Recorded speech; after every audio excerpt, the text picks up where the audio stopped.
Good morning, good morning, good morning everyone. फटाफट से मुझे कंफर्म कर देंगे, is audio video absolutely fine मेरे प्यारे बच्चों।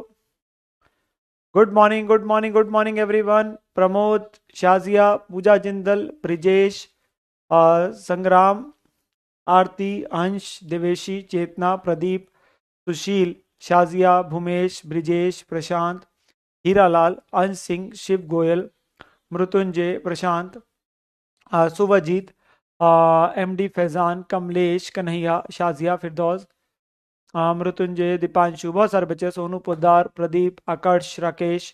यस यस यस, जुड़ते जाएं मेरे प्यारे बच्चों। प्रीतम, अंजलि, जतिन, नमस्कार मेरे प्यारे बच्चों। आप सभी बच्चों का स्वागत है हमारी आज की सुबह की क्लास में of CA intermediate advance accounting. And मैं हमेशा की तरह यही उम्मीद करूंगा कि आप सभी बच्चे एकदम बढ़िया होंगे, मजे में होंगे, तंदुरुस्त होंगे और अपनी पढ़ाई लिखाई भी बहुत ही जोरों शोरों से, बहुत ही जबरदस्त तरीके से कर रहे होंगे। मैं बता देता हूं, मैं भी एकदम बढ़िया हूं मेरे प्यारे बच्चों। एंड आज हम अपने पास बेटा अपने टॉपिक के अंदर में आगे बढ़ने वाले हैं। आज हम अपने टॉपिक के अंदर में आगे बढ़ने वाले हैं। एंड मैंने वैसे आप लोगों को कल के दिन में कुछ होमवर्क भी दिया था। आई एक्सपेक्ट कि आप सही बच्चे अपने पास क्लासेस को रेगुलरली लगा रहे हैं। जो चीजें आप लोगों को कराई जाती है आप उसे रिवाइज कर लेते हैं डे एंड पे, जब भी आपको समय मिलता है। और जो होमवर्क दिया जाता है वो आप जरूर करते चले। अगर आप होमवर्क को बेटा डेली बेसिस पे करते जाते हैं तो ही बेटा आपके पास वो एक कॉन्फिडेंस बढ़ता है। ऑब्वियसली कई बार बच्चे क्या करते हैं, मैंने देखा सिर्फ क्लास लगाते हैं, होमवर्क नहीं करते। बेटा मेरा सारे का सारा जो टीचिंग स्टाइल है वो इसी चीज पे डिपेंडेंट है। और मैंने अभी तक यही नोटिस किया कि जो बच्चे और जिस तरीके से मेरा पढ़ाने का तरीका है, अगर वो उसको फॉलो करता है तो बेटा फिर आप लोगों को मैं सच में बता रहा हूँ 85 90 95 मार्क्स लाने से कोई नहीं रोक सकता। The only thing is I require कि जो मैं आप लोगों को चीजें करा रहा हूँ वो वैसे ही करते चले। तो डेली बेसिस पे अगर हम होमवर्क कर रहे हैं, डेली बेसिस पे चीजें करते जा रहे हैं, तो फिर दिक्कत नहीं आएगी, वो कॉन्फिडेंस बढ़ता जाएगा। और हमारे पास आईसे का study material, RTP, PYQ, MTP सब कवर होता जा रहा है, अपार्ट फ्रॉम दी जो लेटेस्ट रह जाते हैं उसके बारे में आपको बता भी दूंगा कि कौन से वाले, और उसके लिए भी सारी वीडियोस आप लोगों के लिए अवेलेबल होगी। पर वो बात की बात है, पर एटलीस्ट जितना है उतना तो हमें अपने पास ढंग से करते चलना है ना। हम बाद में थोड़ी ना जाके सारे पिछले सालों के आरटीपी और पीवाईक्यूज करेंगे, हम साथ साथ करेंगे। बट अल्टीमेटली क्या है, उसके लिए आप लोगों को बस इतना एफर्ट है कि जो मैं आप लोगों को देता हूं होमवर्क करने को, वो आप लोगों को साथ के साथ करना है। एंड अगर आप दिन का वो थोड़ा बहुत टाइम निकाल लेते हो उसको करने के लिए, फिर आपको दिक्कत नहीं आएगी। अगर आप पेंडेंसी रखेंगे फिर दिक्कत आती है, ठीक है ना। चलिए, यही हमारे जीवन की जंग है और यही जीवन है, यही जीवन है। चलो, मैंने आप लोगों को बेटा जो होमवर्क में क्वेश्चंस दिए थे, पहले मैंने आप लोगों को दिया था एक क्लास का क्वेश्चन। तो मैं क्लास का क्वेश्चन का तो आपके पास आंसर भी नहीं था, ओह पेपर में आया हुआ क्वेश्चन था। और मैंने कल आप लोगों को बोला भी था ये क्वेश्चन किसके जैसा है, बिल्कुल बता के भेजा था। तो आई एक्सपेक्ट कि ये क्वेश्चन तो आप लोगों ने कर लिया होगा। चलो देख लेते हैं ये क्वेश्चन में कितने बच्चों ने सही किया कि नहीं किया। तो स्टार्ट कहाँ से करते हैं इसमें, ये क्वेश्चन में 9 दिया था। बेटा हमारी एडजस्टमेंट्स है, क्या है हमारी एडजस्टमेंट्स है। एडजस्टमेंट जैसे हमने रिवैल्यूएशन सीखी, market value on the date of acquisition versus book value on the date of acquisition compare करेंगे, जो भी इंक्रीज डिक्रीज प्री प्रॉफिट में जाएगा और डेप्शन का इफेक्ट पोस्ट में आएगा। It has nothing to do with the time adjustment, ठीक है ना। और डेप्शन निकालने का तरीका क्या है, कितनी डेप्शन होनी चाहिए थी रिवाइज वैल्यू पे, पोस्ट के पीरियड के हिसाब से कितनी होनी चाहिए थी, माइनस कितनी चार्ज करी, और एसेट की वैल्यू रिवाइज दिख जाएगी। इंटर के अंदर में कॉमन जितना अमाउंट है वो कैंसिल हो जाना है। हाँ, डेटर क्रेडिटर में अगर फर्क होगा तो वो कैश इन ट्रांजिट आ जाता है। बीआरबीपी में तो जो लोअर है वो लेना क्योंकि वो कॉमन है। स्टॉक रिजर्व में क्या करना है, स्टॉक को कम करना है। निकलता कैसे है, जितना स्टॉक बचा रह गया into profit rate on sale, क्योंकि सेंटर का प्रॉफिट है इसमें जुड़ा हुआ, तो ऑन सेल लगाना है, सेलिंग प्राइस पे है। होल्डिंग ने बेचे तो होल्डिंग का प्रॉफिट कम करोगे, ठीक है ना, कंसोलिडेटेड पीएल में। और सब्सिडी ने बेचे तो सब्सिडी का प्रॉफिट कम करोगे, प्रेफरेबली एओपी में। Nothing to do with the time adjustment. And generally post से कम किया जाता है अनटिल लेस ट्रांजेक्शन पहले हो। बोनस के केस में अगर एंट्री डली ही नहीं है तो आप एंट्री डालेंगे, reserve surplus to share capital. अगर एंट्री डालनी पड़ रही है, वो कह रहा है बोनस दिया एंट्री नहीं डाली, तो रिजर्व्स कौन से कम करेंगे, ऑलवेज प्री, और शेयर कैपिटल बढ़ा देंगे जिसके इफेक्ट कॉस्ट ऑफ कंट्रोल और माइनॉरिटी इंटरेस्ट में जाएगा, ठीक है ना। अगर प्री नहीं है या पोस्ट से क्वेश्चन कहता है तो पोस्ट से करना है, वो एक क्वेश्चन किया भी था हमने। अगर एंट्री डल चुकी है तो वो एंट्री डली करंट ईयर में है, तो उससे करंट ईयर का जनरल रिजर्व पीएल कम दिख रहा है, तो एक बार करंट ईयर का ऐड कर देंगे ताकि सही करंट ईयर का प्रॉफिट आएगा, उसके बाद टाइम एडजस्टमेंट लगाते हो, ठीक है ना, और फिर उसे प्री से माइनस कर देते हो। ये हमने सीखा था। और उस केस में होल्डिंग रेशियो पे ध्यान रखना है, कल सिखाया था। होल्डिंग रेशियो पे ध्यान रखना है, क्योंकि जो आपके नंबर ऑफ शेयर दे रखे कितने खरीदे वो प्री बोनस से पहले है, और जो शेयर कैपिटल दिख रही होती है बैलेंस शीट में वो आफ्टर बोनस शेयर होती है, ये मैंने बताया था आपको। तो उस केस में परसेंटेज ऑफ होल्डिंग निकालते समय ध्यान रखना है। फिर मैंने आप लोगों को डिविडेंड के बारे में बताया था। डिविडेंड क्या है, जनरली ऐसा होता है कि वो करंट ईयर में डिविडेंड दिया जाता है लास्ट ईयर का, तो फाइनल डिविडेंड होता है जैसे। तो उस केस के अंदर में क्या, करंट ईयर में एंट्री डालने की वजह से करंट ईयर का प्रॉफिट कम दिख रहा है, तो एक बार करंट ईयर वाले में क्या कर देंगे, एड बैक कर देंगे उस डिविडेंड पेड को, एड बैक कर देंगे डिविडेंड पेड को। तो उस केस के अंदर में क्या होगा सर, एड बैक कर देंगे तो उससे करंट ईयर का सही प्रॉफिट आ जाएगा, और वो टाइम एडजस्टमेंट से पहले करना है तभी तो करंट ईयर का आएगा। और फिर माइनस कर देंगे प्री से, क्योंकि वो पिछले साल के प्रॉफिट से बांटा गया, तो हमने वो बात करी थी।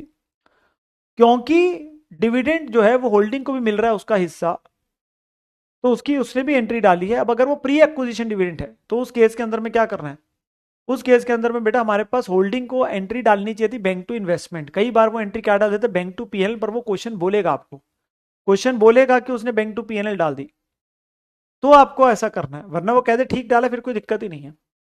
तो क्या करेंगे, इन्वेस्टमेंट को कम करेंगे कॉस्ट ऑफ कंट्रोल वाले नोट में, कॉस्ट ऑफ इन्वेस्टमेंट को, और कंसोलिडेटेड पीएनएल ज्यादा दिख रहा तो उसे भी कम कर देंगे। तो ये हमने सारी एडजस्टमेंट्स करी थी। दो ही चीजें हमेशा याद रखना जो आपके टाइम एडजस्टमेंट से पहले रोल प्ले करती है, दो ही चीजें हैं, एक डिविडेंड वाली, वो तो आपका करंट ईयर में जो दिया है आपका पिछले साल का, तो ऑब्वियसली वो करंट एक डिविडेंड पेड है, और एक दूसरा और है जो है बोनस की अगर एंट्री हो चुकी है।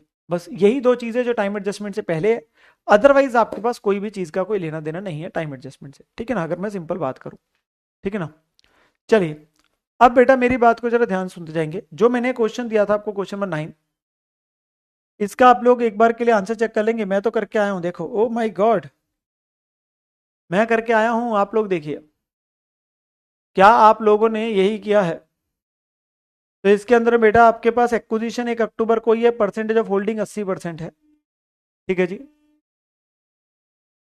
तो उस केस के अंदर में बुक वैल्यू आपके पास 6 लाख थी फर्स्ट डे, इसमें मतलब जो पॉइंट्स है पीएल का बैलेंस डाला, ये after dividend obviously, general reserve सारा प्री था, प्रीलिमिनरी एक्सपेंस कल बता के भेजा था, फाइनल डिविडेंड के बाद बेसिकली ये अमाउंट है, तो ऑब्वियसली हम इसको क्या कर देंगे, एक बार ऐड कर देंगे, तो इस साल का 288 प्रॉफिट आएगा।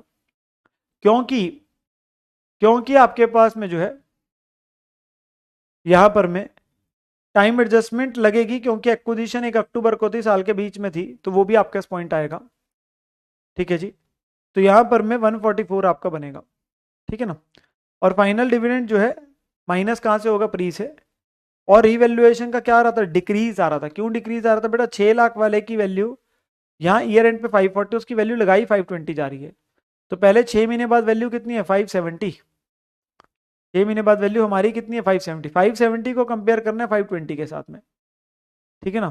तो 50 का डिक्रीज है, और फिर डेप्शन का इफेक्ट आ जाएगा, क्योंकि वैल्यू कम करी है तो हम ज्यादा डेप्शन ऑलरेडी लगा चुके हैं, तो हमें कम करना पड़ेगा। बेसिकली डेप्शन ज्यादा लगा चुके हैं तो ऑलरेडी एसेट कम दिख रहा है, तो हमें बढ़ाना पड़ेगा। तो आपके पास कौन से वाला तरीका हमेशा प्रेफरेबल है, ये वाला, कितनी होनी चाहिए थी माइनस कितनी चार्ज करी, तो वो आपके पास में 4000 आ जाएगा, वो ऐड हो जाएगा, चेक कर लेंगे। ये आपका एओपी बनना है सही 534 और 148, तो ये चेक कर लेंगे। अगर किसी ने गलत किया है, इसमें दो ही बातें थी, एक डिविडेंड का था, एक रिवैल्यूएशन का पॉइंट था, और दोनों क्लास में किए थे। मतलब मैंने बिल्कुल बोला था कि बिल्कुल क्लास जैसा क्वेश्चन था जो हमने किया था, यहां पर में आपके कोई दिक्कत की बात नहीं है।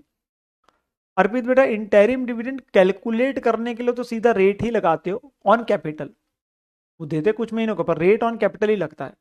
हाँ, वो इंटरिम डिविडेंड है 5 महीने का, 6 महीने का, तो अगर उसे बांटना पड़ेगा प्री और पोस्ट में तो वो डिवाइड हो जाएगा, मतलब अगर वो ऐसा होता है तो, ठीक है ना। हाउएवर कैलकुलेशन जो लगने वो तो सीधा रेट ऑन द कैपिटल होता है, तो उसमें हम मंथ्स के हिसाब से करेंगे, ये कोई ब्याज थोड़ी ना है, इंटरेस्ट थोड़ी ना जो महीनों के हिसाब से है, तो ये सीधा ऑन द कैपिटल लगता है। बेटा डिविडेंड बोनस से पहले खुशी बेटा कर भी दोगे, ऐड ही तो कर रहे हो, उससे क्या फर्क पड़ रहा है, पहले मतलब कर रहे हो उससे क्या दिक्कत है, मुझे नहीं समझ आ रहा। मतलब आप ये क्यों सोच रहे हो डिविडेंड बोनस से पहले, बोनस डिविडेंड से पहले, हाउ डज दैट मैटर? आपने दोनों अगर होंगे तो ऐड कर दोगे तो आपका सही प्रॉफिट आ जाएगा उस साल का। हाउ डज दैट मैटर, पहले कौन सी वैल्यू लिख रहे हो, उससे क्या फर्क पड़ता है, समझो। हाँ जी।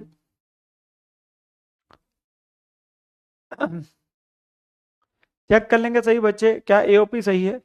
जिनका बहुत ज्यादा गलत है मैं उनको यही रिकमेंड करूंगा, इस क्वेश्चन से पहले जो कल क्लास में क्वेश्चन कराया था उसे देखो, जो क्वेश्चन नंबर 7 था आई थिंक, उसको देखना अगर इसमें बहुत ज्यादा गलती करी है। ठीक है ना। तो मेक इट श्योर कि कल पहले वो वाला क्वेश्चन आपके पास में करना। ठीक है। तो वो वाला देखोगे, उसके बाद ये देखना, और फिर आपने जब ये चीजें सारी निकाली, अब होल्डिंग को डिविडेंड कितना मिला, 64,000। और उसने ये एंट्री बोला है कि उसने ये एंट्री सही डाली है। बेटा होल्डिंग को जो डिविडेंड मिला होगा उसने ये एंट्री सही डाली है, तो इसका कुछ नहीं करने का। अब यहाँ पे कॉस्ट ऑफ इन्वेस्टमेंट में उसे माइनस नहीं करना ना, कंसोलिडेटेड पीएनएल में करना है, समझो।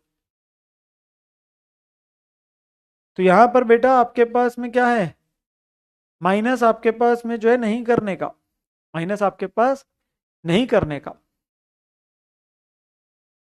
तो वो चीज का ध्यान रखना है बेटा, जिसने जो गलती करी वो ठीक करो ना, मुझे क्यों गलती बता रहे हो आप लोग।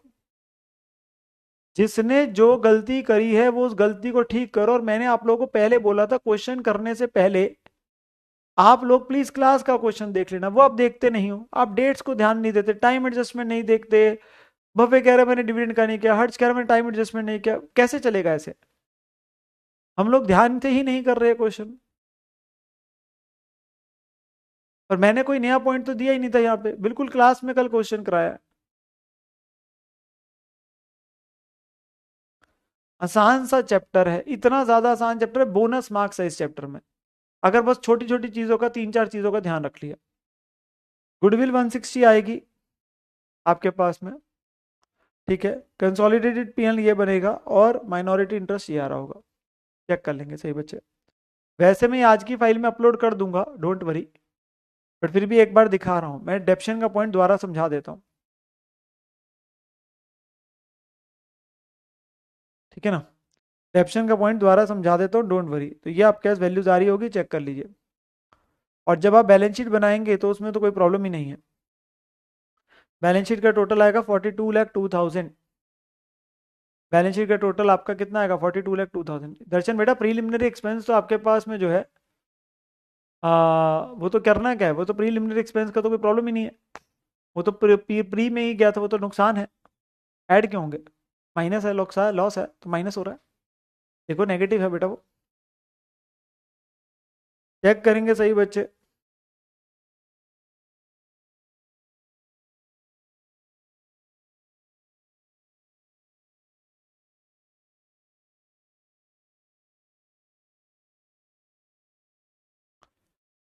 आई एज्यूम कि 75 to 80% बच्चों का आपके पास में ठीक आया है। 75 to 80% बच्चों का सही है। ऋषि बेटा वो ऑटोमेटिकली वही तो हो रहा है यार, 120 या -20 करके 1 लाख ही तो बना वो। और वो सेपरेटली लिखा तो सेपरेटली लिखो ना, वरना आप करंट ईयर का प्रॉफिट गलत लिख दोगे यार। माइनस किया तो है उसे। समटाइम्स हम, मैं आपको बताता हूँ हम गलती कहाँ करते हैं।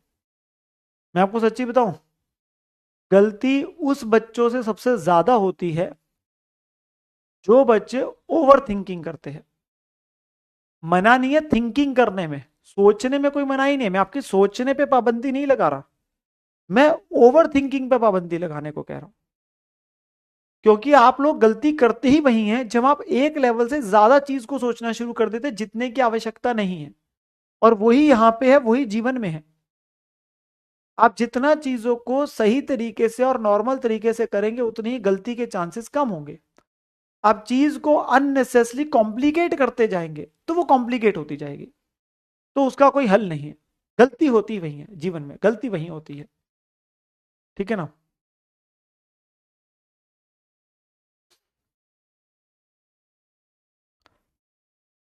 शेयर्स में होल्डिंग के ही आ रहे, रिजर्व सरप्लस दोनों का आ गया, जनरल जब पीएनएल जो है। और लैंड बिल्डिंग में बेटा ये आ रहा है जो दोनों का ऐड हो रहा था। और प्लांट मशीनरी में जो होल्डिंग का है सब्सिडरी 540 है। और साथ में रीवैल्यूएशन का यहाँ डिक्रीज और सेविंग इंडेप्शन बढ़ रहा था, तो वो करके आपके पास हो रहा है।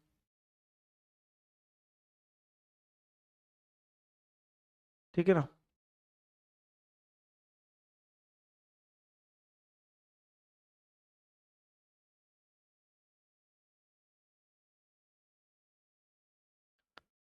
चेक कर लेंगे।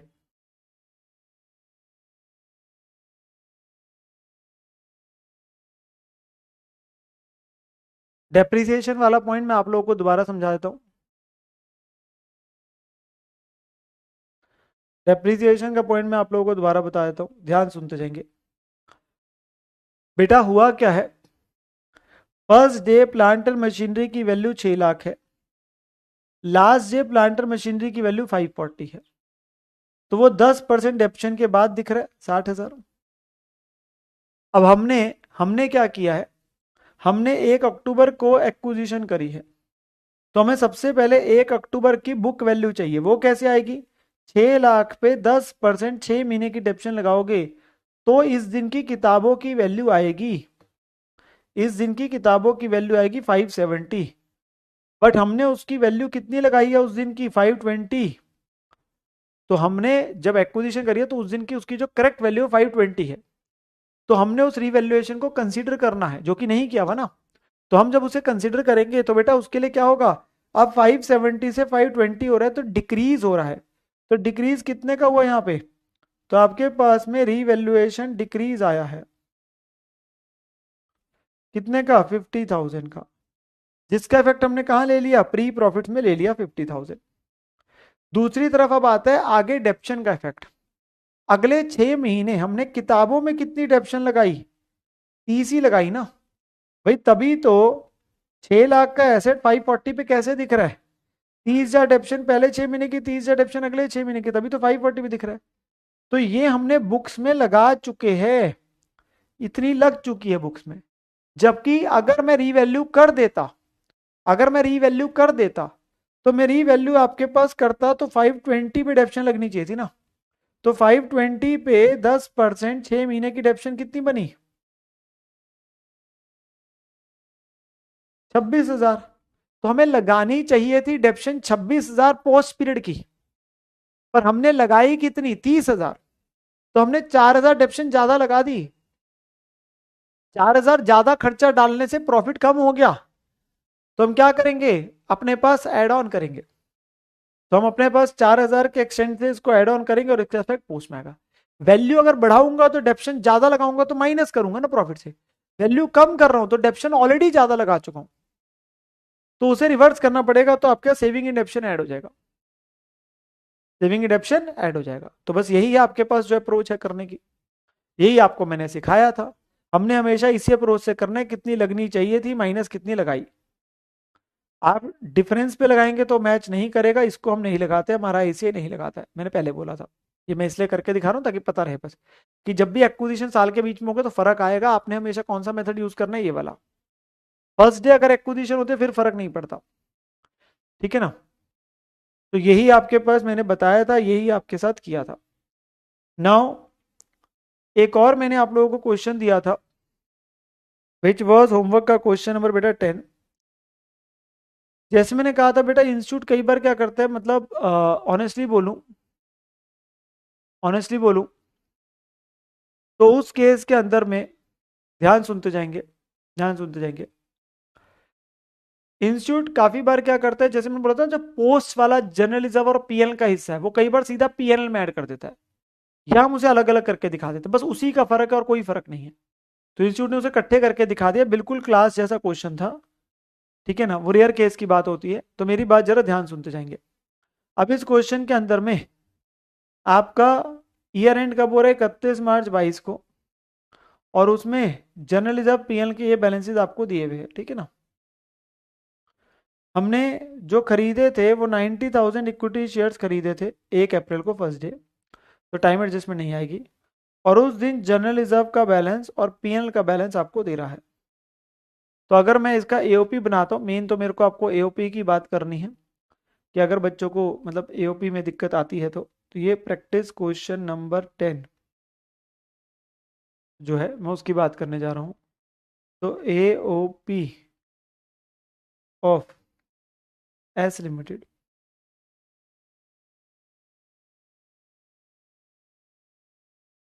तो यहाँ पर मैं प्री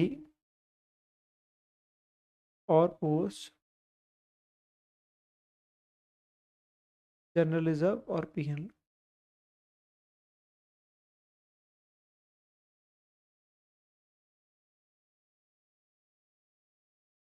तो एक बार के लिए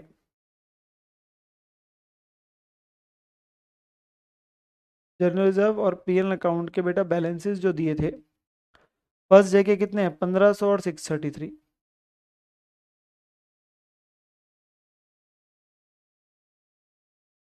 ठीक है जी। और ईयर एंड पे 690 और 810 है। अब 1500 माइनस 690 करूंगा तो यानी कि माइनस 810 होगा ना इस साल में, तो ही वो 690 बनेगा। और ये 810 है, तो 810 माइनस 633, तो ये 177 आया ड्यूरिंग द ईयर का। क्या ये चीजें ऑब्वियसली आफ्टर कंसिडरिंग जो सर्टेन थिंग्स है, यस। ठीक है। अब इस केस में हमारे पास बेटा 14 जुलाई को एक तो उसने डिविडेंड दिया था 20% प्री प्रॉफिट से, साफ लिख रहा है पिछले साल का यानी, और एच लिमिटेड वो डिविडेंड को पीएनएल में ले गया था, तो वो गलती भी करी है उसने। और 1 नवंबर को एस लिमिटेड ने 3 फुली पेड बोनस शेयर दिए थे एवरी 5 के बदले out of the pre journalism. तो यहाँ पर मैं क्या हो रहा है बेटा, ये जो वैल्यू दिख रही है शेयर कैपिटल की, ये आफ्टर बोनस है। अब जब आपने इसको स्प्लिट किया होगा, जब आपने इसे स्प्लिट किया होगा, तो बेटा आप लोगों के पास में ध्यान से समझो, इसमें दो हिस्से बने होंगे। शेयर कैपिटल कितनी आई, ओपनिंग 1500, और बोनस कितना आया 900। शेयर कैपिटल कितनी आई 1500 और बोनस कितना है 900, 3 फॉर एवरी 5 के हिसाब से। तो जो बोनस हमने दिया है 3 फॉर एवरी 5 के हिसाब से वो 900 बनता है, और शेयर कैपिटल हमारी 1500 थी। अब ये बोनस की ऑलरेडी हम लोग एंट्री साल में डाल चुके हैं। इट एक्चुअली मीन्स ध्यान से सुनो, जिसकी वजह से हुआ क्या है, तो हमारा 900 की एंट्री डलने की वजह से करंट ईयर का जो जनरल रिजर्व है वो क्या दिख रहा है, कम दिख रहा है, क्योंकि एंट्री करंट ईयर में डली। और ये माइनस किससे होना था, प्री प्रॉफिट से, तो माइनस यहां से होना है। और सेम तरीके से फाइनल डिविडेंड जो आता है पिछले साल का, वो आपके पास कितने परसेंट है बेटा, वो है 20%। 14 जुलाई को दिया है तो 1500 के ऊपर 20% कितना बनेगा,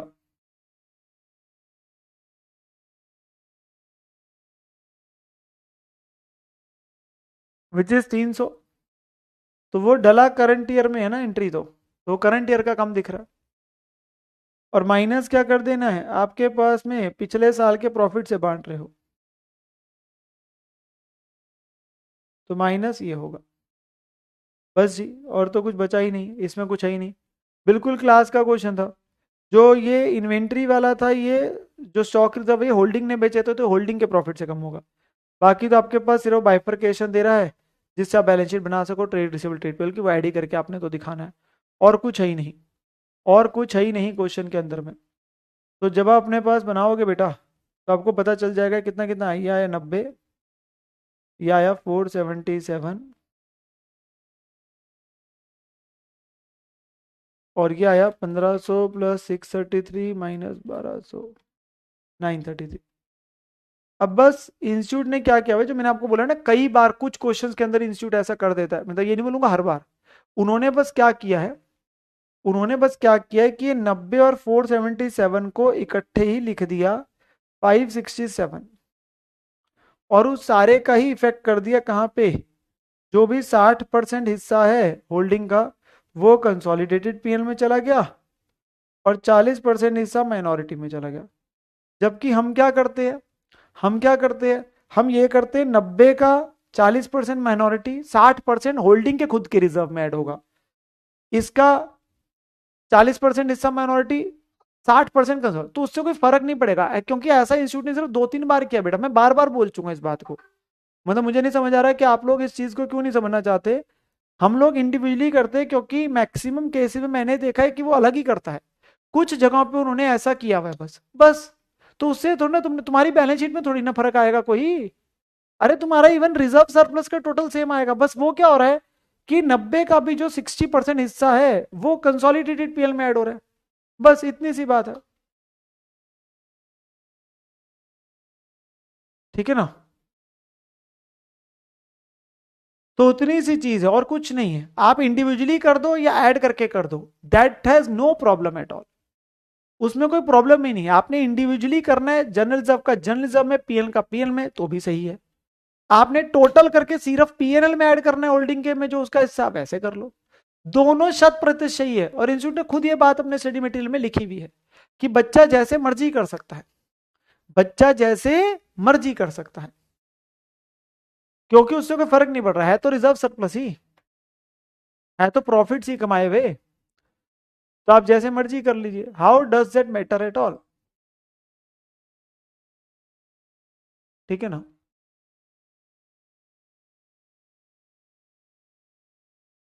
हाँ प्रीतम बेटा, मैं क्या कोई फारसी लैंग्वेज बोल रहा हूँ यार। भैया आधे से ज्यादा क्वेश्चन में इंस्टीट्यूट ने, तुम भगवान हो क्या कि जो इंस्टीट्यूट के आंसर की होगी उन्होंने अलग किया है कि इकट्ठे किया है। भाई मैंने बोला टोटल चैप्टर में 10 क्वेश्चन है, तो इंस्टीट्यूट ने 7 से 8 क्वेश्चन में अलग अलग ही करके ऐड किया है,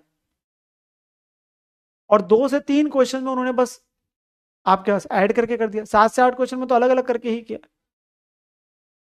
मैं बता नहीं, मतलब इस बात को आई थिंक मैं आज के लेक्चर में, छठी क्लास है पर कम से कम 4 या 5 बार इस बात को दोहरा चुका हूं, और फिर भी हम एक ही जगह पकड़ के बैठे रहते हैं। बताओ, भी रेयर केस है तुम्हारे पास, उन्होंने ऐड करके कर दिया, उससे क्या फर्क पड़ता है। तुमने पहले भी क्वेश्चंस के वहां अलग अलग करके किया था, तब नहीं तुमने बोला था।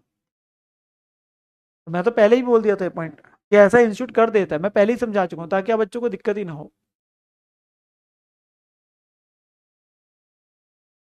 ठीक है ना। चलो, अब हमारे पास में हम लोगों ने ये बातें सारी कर ली। अब मैं अपने पास आज की क्लास को अब शुरू करने वाला हूं।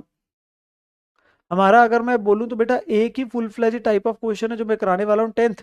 उसके बाद तो आप देखेंगे बड़े छोटे छोटे से क्वेश्चन, और जल्दी जल्दी चालू हो जाएगा चैप्टर, मतलब जल्दी जल्दी क्वेश्चन होने शुरू हो जाएंगे। फिर कोई दिक्कत ही नहीं आएगी, फिर कोई दिक्कत ही नहीं है, मतलब छोटे छोटे क्वेश्चन है, मतलब बड़े वाले फिर हमारे निकल जाएंगे सारे, ठीक है ना। चलो, तो क्वेश्चन नंबर 10 क्या है। क्वेश्चन नंबर 10 आरटीबी नवंबर 18 का क्वेश्चन बेटा। बैलेंस शीट दे रहा है एक्स लिमिटेड और सब्सिडरी वाई लिमिटेड की 31 मार्च 2020 की, एज फॉलोज। कहता है जी वैल्यूज जो है वो इन लैक्स है, यहां पर मैं authorise is only for disclosure, authorise का रेलिवेंस सिर्फ डिस्क्लोजर के लिए होता है। इशूड सब्सक्राइब में इक्विटी शेयर है, और यहाँ प्रेफरेंस भी आ रहे हैं, इक्विटी और प्रेफरेंस भी आ रहे हैं। जर्नलिज्म पीएल का बैलेंस दिया, ट्रेड पेबल है, एसेट दे रखे, एसेट में land building plant machinery furniture है। इन्वेस्टमेंट करी है कितनी, 450 लाख शेयर खरीदे थे भाई के 1 अप्रैल 2019 को, तो एक्विजिशन फर्स्ट डे और नंबर ऑफ शेयर भी बता दिए, बाकी चीजें नॉर्मल है। फॉलोइंग इन्फॉर्मेशन भी आपको दे रहा है, कह रहे 10% डिविडेंड जो है इक्विटी वालों का वो डिक्लेयर किया था भाई ने 31 मई को पिछले साल का, और एक्स लिमिटेड ने उस डिविडेंड को कहाँ ले गया था, पीएल में। तो ये आ गया आपका डिविडेंड का पॉइंट। करंट ईयर में डिविडेंड दिया गया है पिछले साल का, इस साल में डिविडेंड दिया है पिछले साल का, तो वो प्री एक्विजिशन डिविडेंड है, जो पिछले साल के प्रॉफिट्स को बांट रहे हो, बांटा इस साल में है। और एक्स लिमिटेड का अकाउंटेंट निकम्मा है, उसने उस डिविडेंड को कहाँ ले गया, पीएल में ले गया, जो ज्यादातर केस में गलती करता है। फिर वो आपको क्रेडिट बैलेंस दे रहा है पीएनएल अकाउंट का, वाई लिमिटेड का ओपनिंग, ये ओपनिंग बैलेंस पीएनएल का आ गया। ये जनरल रिजर्व का ओपनिंग बैलेंस दे दिया, वो कह रहा सेम ही है, उसमें कोई फर्क नहीं है। फिर एक पॉइंट रीवैल्यूएशन का है, कहता है वाई लिमिटेड की प्लांट एंड मशीनरी का बैलेंस 4000 लाख था फर्स्ट डे, और एट द टाइम ऑफ जिस दिन शेयर खरीदे एक्स ने उसको रीवैल्यू कितने पे किया, अपवर्ड बाय 1000 लाख। तो ये किसका पॉइंट है, रीवैल्यूएशन का पॉइंट है एक छोटा सा, ठीक है ना। कह रहे ट्रेड पेबल के अंदर में जुड़े हुए 50 लाख जो गुड्स खरीदे थे बेसिकली उसके, तो ये क्या हो गया, इंटर रोइंग का। इसका इफेक्ट सीधा बैलेंस शीट में आएगा, दोनों 50 लाख से कम हो जाएंगे, डेटर और क्रेडिटर। डेटर और क्रेडिटर कितने से कम हो जाएंगे, 50 लाख से। कहता है 31 मार्च 20 को वाई लिमिटेड की जो इन्वेंट्री है उसमें गुड्स जुड़े हुए 150 लाख के, जो उसने एक्स से खरीदे थे, और एक्स ने गुड्स बेचे थे वाई को किस पे, कॉस्ट प्लस 25%, तो ये स्टॉक रिजर्व का पॉइंट आ गया। बस इसमें मुझे बता दो किसके स्टॉक को कम करना है, मतलब स्टॉक तो चलो टोटल में कम हो जाएगा, उसमें कोई दिक्कत नहीं है, वो आपके जो भाई का प्रॉफिट किसका कम करना है, सर सेलर का। प्रॉफिट किसका है, सेलर। सेलर कौन है, एक्स लिमिटेड। तो हमें जो कम करना है प्रॉफिट वो एक्स लिमिटेड का करना है, मतलब जो होल्डिंग कंपनी है। तो इसका एओपी में रोल नहीं है, इसका रोल कहाँ आएगा, कंसोलिडेटेड पीएनएल में। इसका रोल कहाँ है, कंसोलिडेटेड पीएल में, वहां कम होगा, वहां कम होगा क्योंकि एक्स ने बेची है गुड्स, एक्स का प्रॉफिट कम होगा कंसोलिडेटेड पीएल में, ठीक है ना। हमसे कह रहा है कंसोलिडेटेड बैलेंस शीट बना दीजिए एक्स लिमिटेड की और सब्सिडरी वाई की, इग्नोर कर देना प्रेफरेंस शेयर्स का डिविडेंड। तो उसने खुद ये बात लिख दी कि प्रेफरेंस शेयर्स का डिविडेंड इग्नोर कर देना। हाँ, मैं आपसे बात कर लूंगा वैसे कि अगर उसको आपने कंसीडर करना होगा तो आप कंसीडर कैसे कर सकते हो। हॉवेवर उसने खुद ये बोला है कि इट इज बिंग इग्नोर्ड। तो हम जो बात करेंगे डिविडेंड की वो इक्विटी की है, तो इक्विटी की करेंगे, प्रेफरेंस की नहीं करेंगे। लाइन ना लिखता तो प्रेफरेंस भी आता, पर अभी उसने साफ लिख दिया, ठीक है ना। अब यहां पर मैं आपकी सारी एडजस्टमेंट्स कवर हो रही है, फैक्ट रादर देन सिर्फ बोनस नहीं हो रही, वो हमने कल सीख ली थी। तो बाकी आपकी रीवैल्यूएशन भी आ गया, इंटरोइंग भी आ गया, स्टॉक आपका स्टॉक रिजर्व भी आ गया, डिविडेंड भी आ गया, ठीक है ना। बस एक वो नहीं है आपका, अगर मैं देखूं तो बोनस। तो क्वेश्चन करना चालू करते बेटा, question is very simple.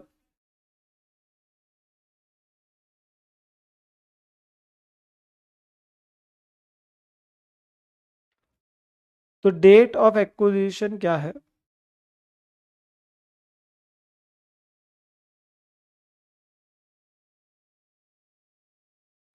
Date of acquisition क्या बेटा? तो फर्स्ट डे हमने एक्विजिशन करी है, फर्स्ट डे हमने एक्विजिशन करी है जो कि कौन सी है बेटा, 1 अप्रैल 2019। तो उसने क्लियरली बोला है एक्विजिशन कब करी है, 1 अप्रैल 2019 को। और परसेंटेज ऑफ होल्डिंग कितना है, कितने शेयर्स खरीदे सर, 450 लाख शेयर खरीदे हैं।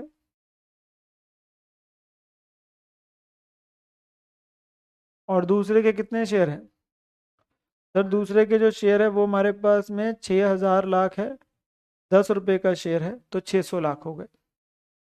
तो उसके कितने शेयर है, 600 लाख।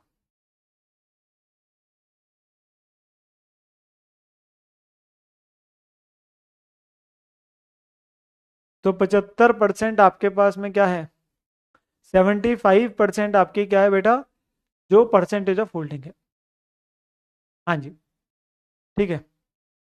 नाउ बेटा मेरी तरफ से सभी बच्चों को आज के जो दिवस है गुरुपुरब की, गुरु नानक जयंती जी की, उनकी आपके पास में सभी बच्चों को शुभकामनाएं है, बेस्ट विशेस है, ठीक है ना। तो अभी हम अपने पास में, मैं तो यही कहता हूँ कि हमें अपने गुरुओं से सीखना चाहिए, तो वो आपके पास जीवन में आपका तभी उद्धार होगा। अभी यहाँ पर मैं बेटा क्वेश्चन के अंदर में हमें जो चीज़ें दे रखी है मैं उस पर आता हूँ।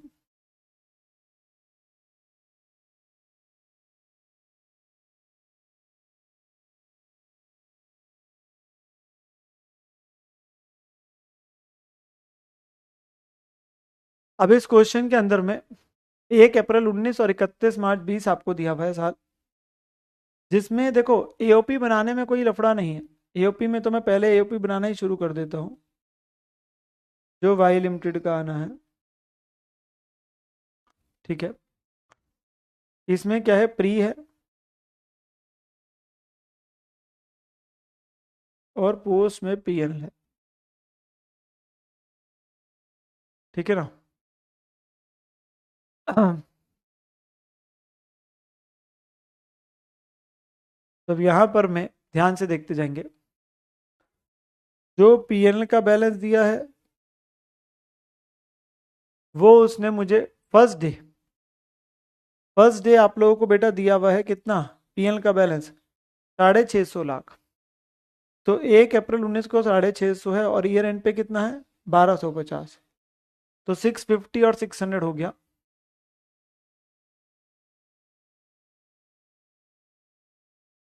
ठीक है जी। और जनरल रिजर्व के बारे में उसने खुद ही लिख दिया कि सारे का सारा क्या है, सेम है, सारे का सारा सेम है, उसने बात लिखी दी आपको। तो उसने बोला क्लोजिंग में 1450 है, कहता ओपनिंग में भी 1450 ही है। तो ना भी लिखता तो भी हम फिर यही असम्पशन लेते, ठीक है ना। क्या जो इस साल का ये 600 लाख का बैलेंस है, क्या ये डिविडेंड के बाद है, हाँ। तो डिविडेंड क्या कर देंगे बेटा, इसमें से ऐड कर देंगे, क्योंकि जो करंट ईयर का प्रॉफिट है वो 600 लैक्स इज आफ्टर डिविडेंड, वो डिविडेंड देने के बाद है ना, क्योंकि इस साल हम डिविडेंड दे चुके हैं। क्योंकि डिविडेंड हमने कब दिया था, 31 मई को, और वो कितना दिया था, 10% डिविडेंड इक्विटी को। तो 10% कितना बना बेटा, 6,000 लाख का 10%। तो 6,000 लाख का 10%,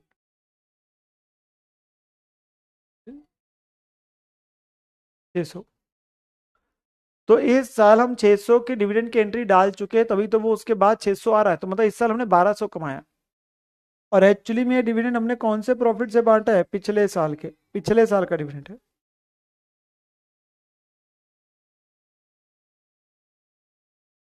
तो अब आपके पास मुझे बताओ, ये करंट ईयर का सही प्रॉफिट आ गया और वो डिविडेंड पिछले प्री से हो गया, जो हम हमेशा कर रहे हैं। मुझे बताएं, टाइम एडजस्टमेंट क्वेश्चन में आएगी sir? The answer is actually no, time adjustment यहाँ पे नहीं आएगी। क्यों नहीं आएगी? क्योंकि एक्विजिशन फर्स्ट डे है। तो एक्विजिशन है ही इस दिन, तो टाइम एडजस्टमेंट नहीं आनी, बात खत्म। तो एक्विजिशन फर्स्ट डे है तो टाइम एडजस्टमेंट नहीं आएगी, ठीक है ना। अब मेरा अगला जो पॉइंट आ रहा है वो आपके पास में क्या है, वो है रीवैल्यूएशन। रीवैल्यूएशन के लिए उसने मुझे क्या दिया है, उसने फर्स्ट डे कितना बैलेंस दिया हुआ है, 4,000 लाख, 1 अप्रैल 2019 को। कहते हैं फर्स्ट डे 4,000 लाख है, और हमने जिस दिन शेयर खरीदे उस दिन उसको रीवैल्यू किया अपवर्ड बाय 1,000 लाख। तो ये इंक्रीज की ही वैल्यू दे दी, rather than giving the market value, उसने सीधा इंक्रीज ही दे दिया बेटा। तो उसने मुझे बोला है कि इस दिन की एक्चुअली में बुक वैल्यू है 4,000 लाख।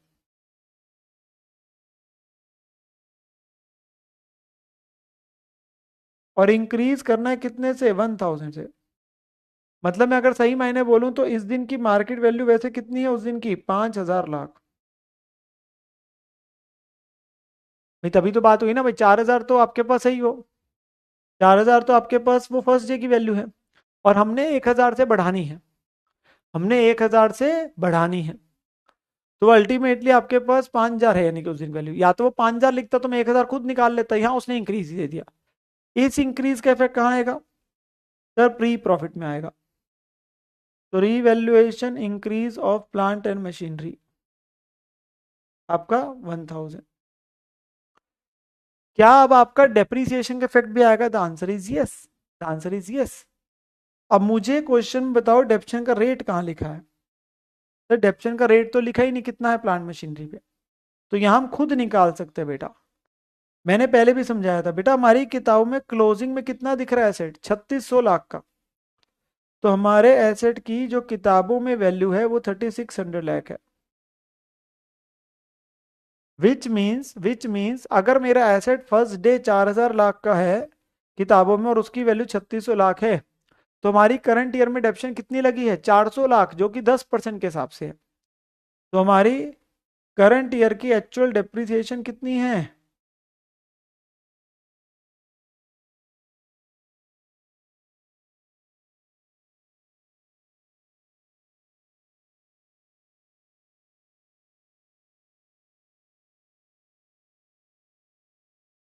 तो डेप्शन का रेट कितना है, 10%।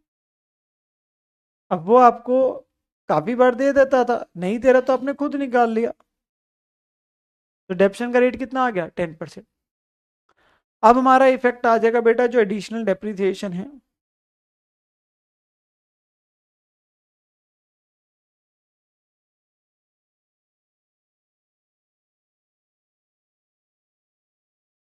तो कैसे निकलेगा बेटा, या तो वैल्यू पे कितना होना चाहिए, तो 5,000 लाख पे 10% साल की डेप्शन इतनी चार्ज होनी चाहिए थी, पूरे साल की, पूरा साल ही है ना। और हमने चार्ज कितनी करी, 400। तो 100 लैक्स की और बनती है। या दूसरा तरीका क्या है, जिसमें आंसर यहाँ पे सेम ही आएगा फर्स्ट डे एक्विजिशन पे, कि आप सीधा डिफरेंस पे ही निकाल दो।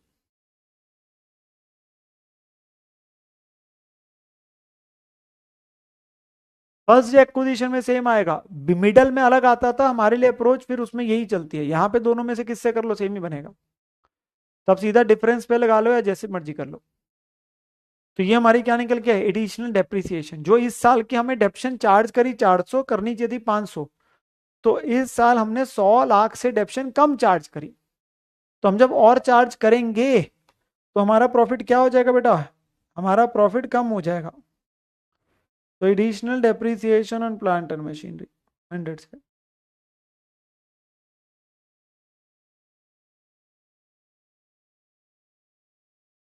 तो we will get the correct pre and post profit. ये कितने बने, 1100। ठीक है जी। ये बने 650 प्लस 1450 माइनस 600 प्लस 1000, तो 2500।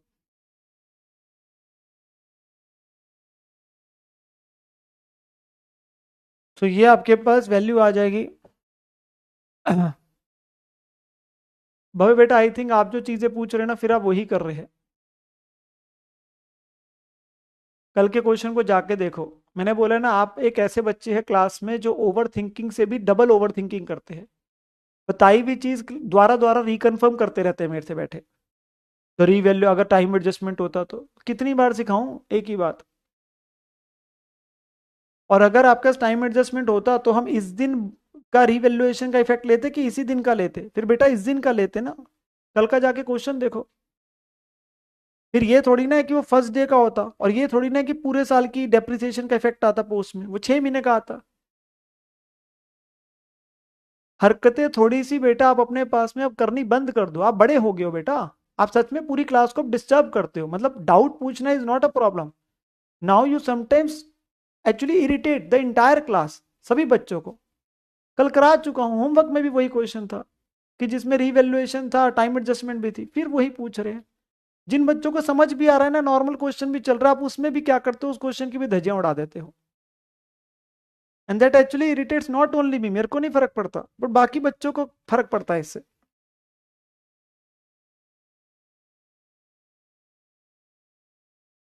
वो होता है कि हमने सुधरना नहीं है, प्रॉब्लम ये है।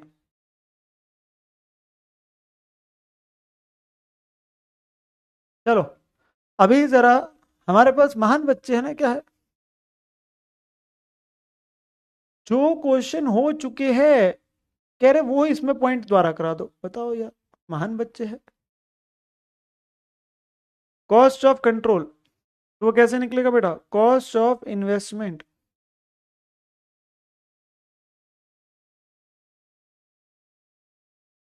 कॉस्ट ऑफ इन्वेस्टमेंट कितना है,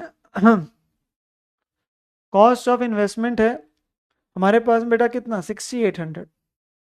तो 6800 is our cost of investment, but यहाँ पे हमारा अकाउंटेंट क्या है, निकम्मा है। अरे हमारा अकाउंटेंट निकम्मा निकला। क्यों, क्योंकि बेटा उसने डिविडेंड वाली वो गलती करी है ना। डिविडेंड आएगा तो अकाउंटेंट देख लिया करो निकम्मा है कि नहीं है, 90% केस में निकम्मा ही होता है, एक क्वेश्चन में बस फर्क था। तो यहाँ पे एक्स लिमिटेड के अकाउंटेंट ने डिविडेंड कहाँ ले गया, पीएनएल में ले गया। अकाउंटेंट क्या ले गया बेटा, डिविडेंड को पीएनएल में ले गया। तो जो आपके पास में डिविडेंड है, जितना अकाउंट आपके पास होल्डिंग को मिला था, वो क्या करके बैठा है हमारे पास में, वो पीएनएल में ले गया। तो 600 लाख का डिविडेंड था, उसमें इसको तो कितना मिला होगा, 75%। ठीक है ना, तो वो कितना बना, 450। तो 6800 माइनस 450, 6350। कंपेयर किससे करना है, 75% ऑफ नेट एसेट से।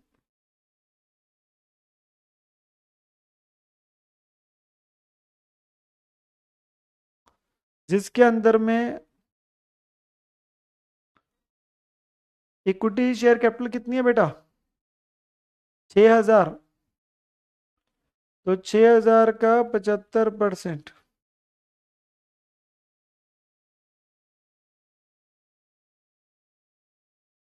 और प्री प्रॉफिट्स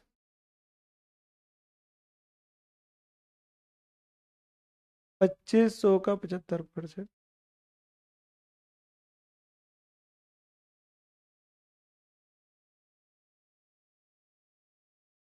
1875।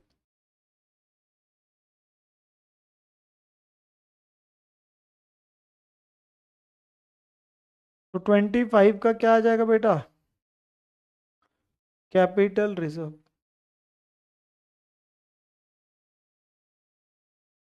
25 का क्या आ जाएगा बेटा? Capital reserve. ठीक है ना? अब यहां पर मैं, हमारे पास में माइनॉरिटी इंटरेस्ट निकालना है।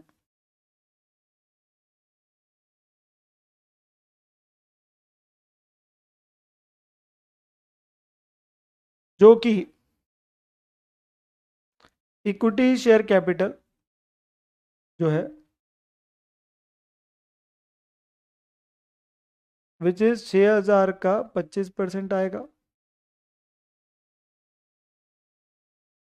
1500। ठीक है जी। फ्री प्रॉफिट्स है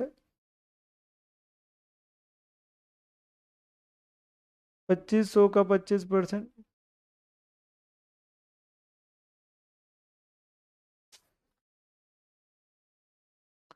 625। पोस्ट प्रॉफिट्स है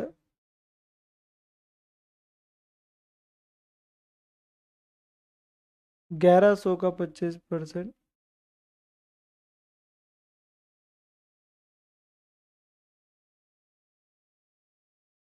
275। और एक छोटी सी चीज अब मेरे साथ समझनी है, एक छोटा सा पॉइंट मेरे साथ अब आपने समझना है। देखिए, हमारे पास वो इस क्वेश्चन के अंदर में नया है, इस क्वेश्चन के अंदर में नया है। बेटा जो हम अपनी बैलेंस शीट जब बनाते हैं, जब मुझे बताओ हम एक्चुअल में बैलेंस शीट बनाएंगे तो वहां शेयर कैपिटल लिखेंगे? हाँ सर, वहां शेयर कैपिटल लिखेंगे। तो जब हम बैलेंस शीट बनाएंगे वहां शेयर कैपिटल किसकी आएगी? इसकी शेयर कैपिटल आ जाएगी, इक्विटी की, जो होल्डिंग की इक्विटी शेयर कैपिटल है।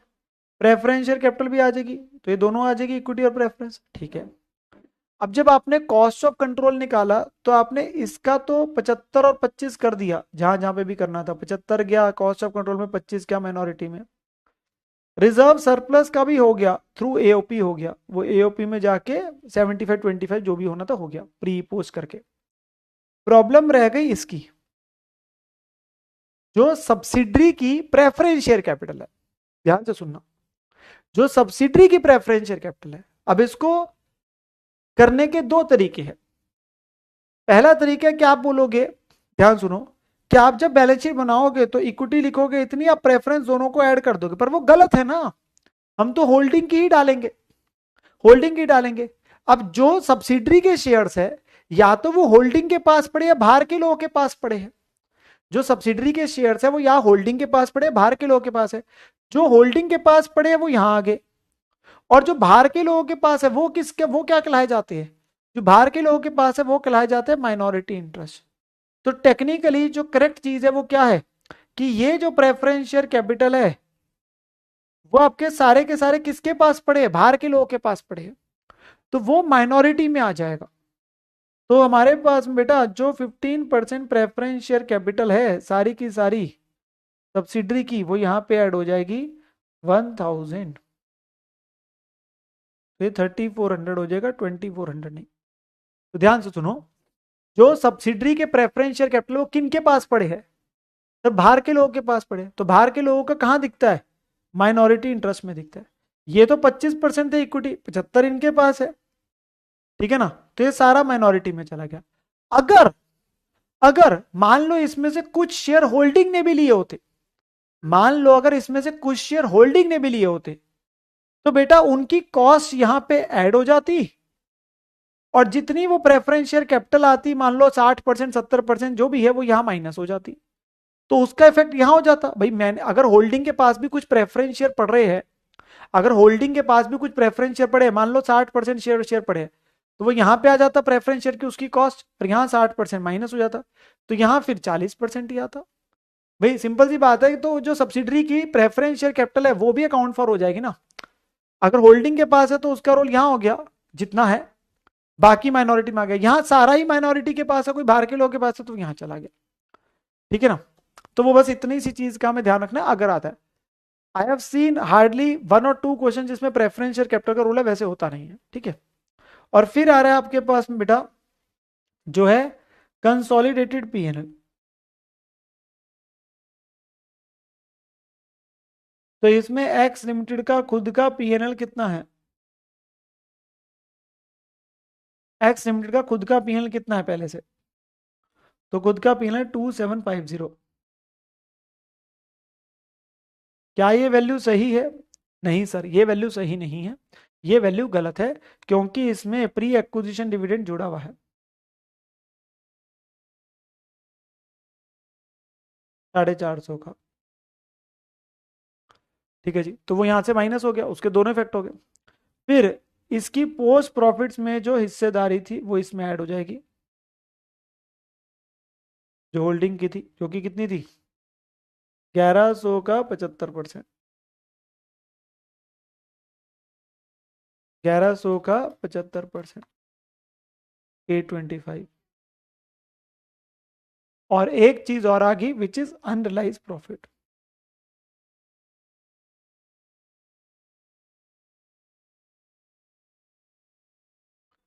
या जिसे आप स्टॉक रिजर्व बोलते हो। और वो कितना आएगा? वो आपके पास में आएगा बेटा कितनी वैल्यू के गुड्स बचे रह गए? सर 150 लाख के, किस पे बेचे थे? कॉस्ट प्लस 25% पे। तो 150 लाख का 25/125 हो जाएगा।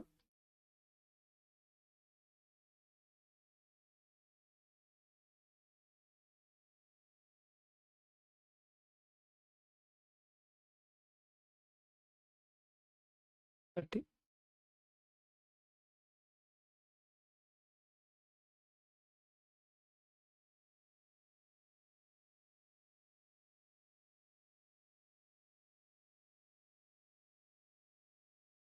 3095। और इसका सेकंड इफेक्ट क्या होगा? इसका सेकंड इफेक्ट क्या होगा? सर ये बैलेंस शीट में आपके पास में स्टॉक में से कम हो जाएगा, बैलेंस शीट में स्टॉक में से कम हो जाएगा। ठीक है ना?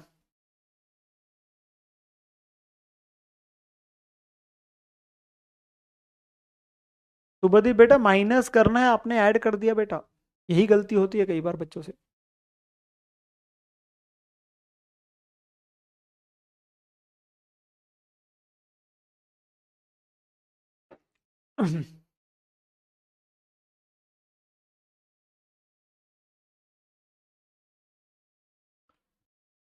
यहां तक में देखेंगे, क्या हमारे पास में हमारे वर्किंग नोट तैयार है? अरे हमारा बारूद असला सब तैयार हो गया, हमारे पास में हम बारूद असला सब तैयार हो गया। Now we are ready for धमाका, वी आर रेडी फॉर धमाका। धमाका क्या है हमारे लिए? Consolidated balance sheet banana.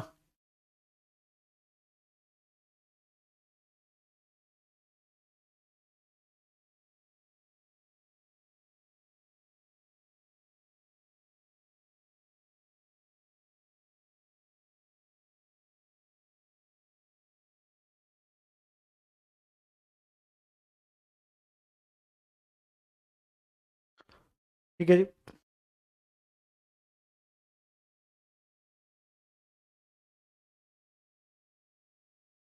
Note number and amount.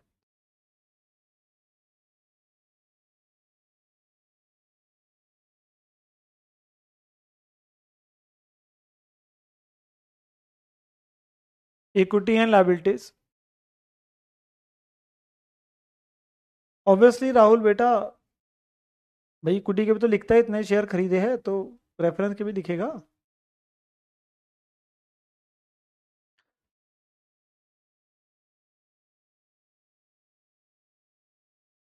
Share capital है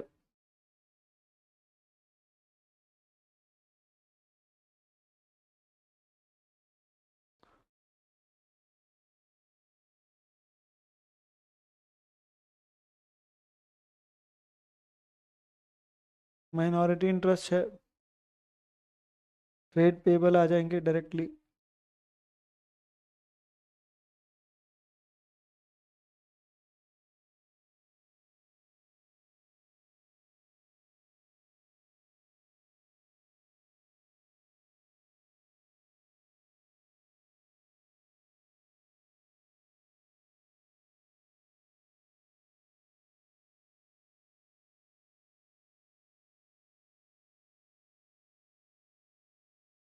हाँ।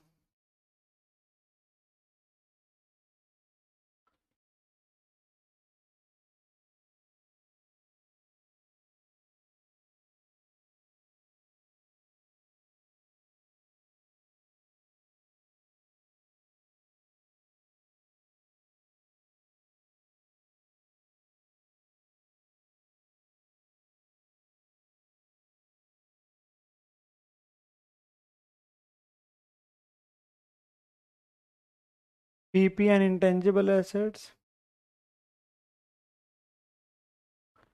पीपी आ जाएगा इसमें। बाकी इंटेंजिबल में तो है नहीं, करंट एसेट्स की चीज़ें आ जाएगी।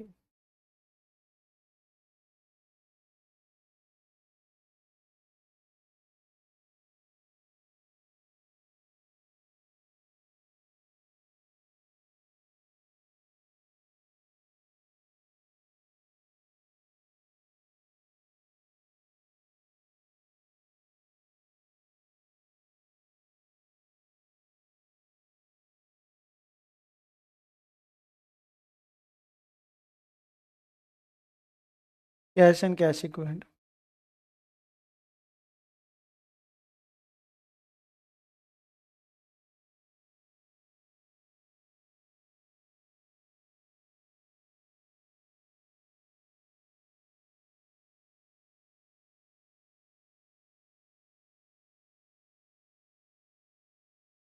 और टोटल करके लिख देंगे।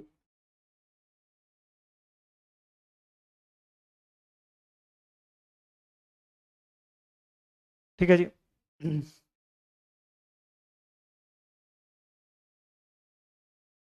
अब यहाँ पर में हमें क्या करना है, बस एक एक चीज़ करके दिखा देनी बेटा।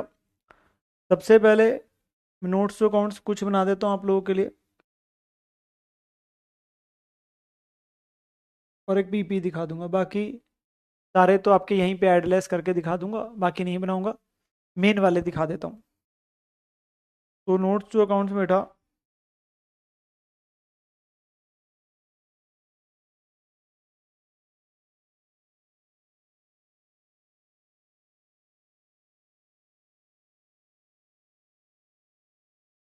शेयर कैपिटल में क्या क्या है, ऑथोराइज दे रखी है तो वो भी लिख देंगे 20,000।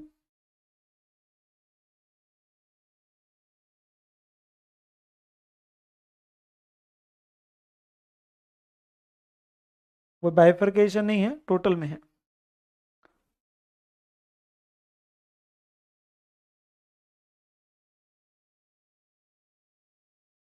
इशूड एंड सब्सक्राइब में क्या दे रखा है, इक्विटी शेयर्स है 1500 lakh, equity shares of 10 each.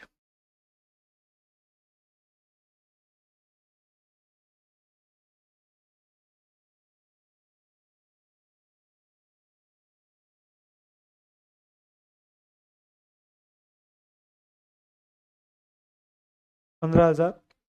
और ये कितनी है, 10 रुपए के 400 लाख हो गए, 15% प्रेफरेंस है।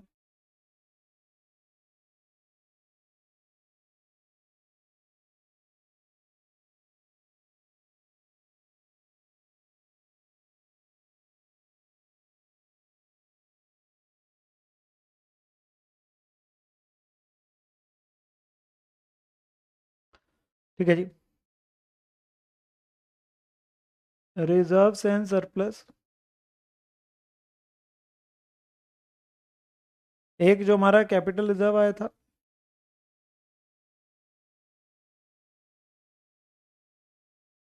25 का,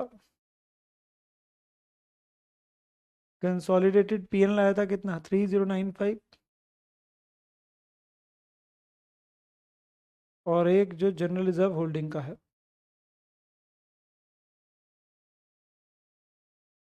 विच इज 2500।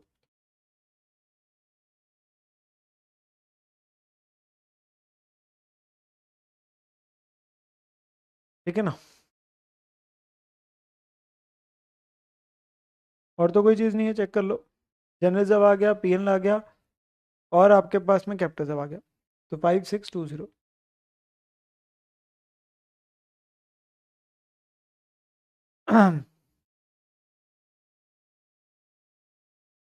तो ये दोनों आपके पास में नोट्स बन जाएंगे। चेक करते चलो मेरे साथ में। शेयर कैपिटल का मैंने बना दिया, वो इसलिए क्योंकि ऑथराइज थी, इशूड सब्सक्राइब में इक्विटी प्रेफरेंस थी, तो इसलिए मैंने बना के दिखा दिया। और इधर ये आगे चीज़ें, तो 19,000 है, 5620 है।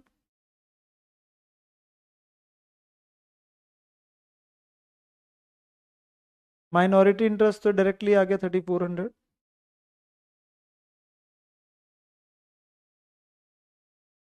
फिर आपके पास में क्या है, trade payable 1646 plus 1027।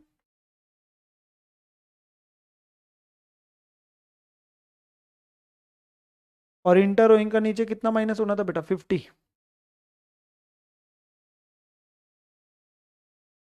Inter rowing का कितना माना था बेटा, 50।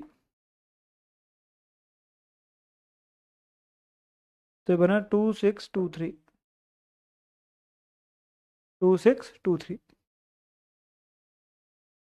ठीक है ना।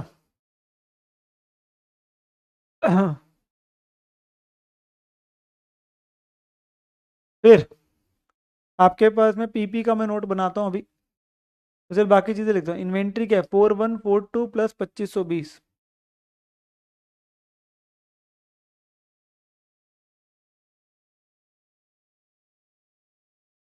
माइनस जो स्टॉक रिजर्व है 30।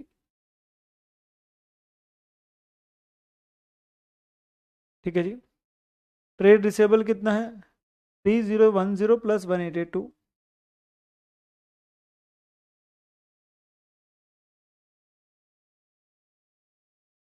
-50।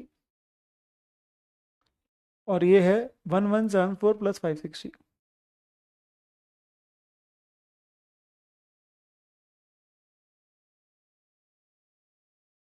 ठीक है जी। 4142 प्लस 2520 -30, 6632।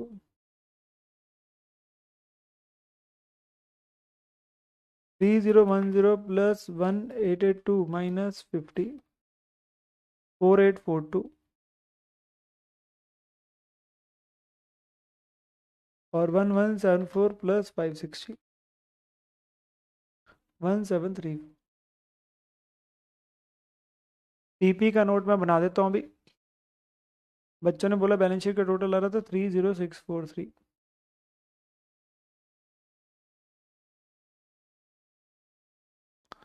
नीचे का नहीं दिख रहा, लो अभी दिखेगा। ये कई बार मेरे पास, लो आ गया नीचे का।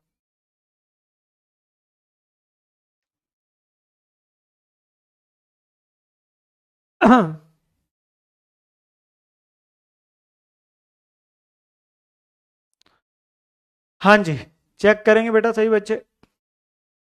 पीपी का नोट मैं आपके पास में बना देता हूँ। पीपी का नोट मैं आपके पास बनाता हूँ क्योंकि उसमें रिवैल्यूएशन था। तो आपके पास प्रॉपर तरीके से आप कैसे बनाते हैं, इसलिए मैं आपको बना के दिखा देता हूँ।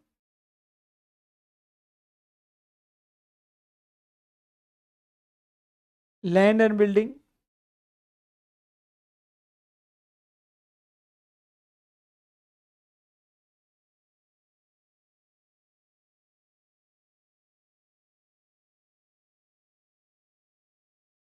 3550 प्लस 1510,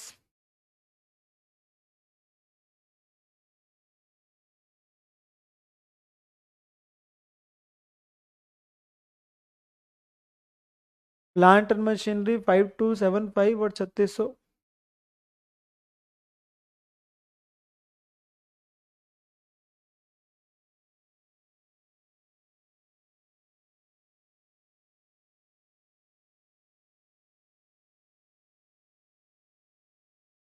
कितने से इंक्रीज किया था, 1000 से। और कितनी डेप्शन लगाई थी, 100।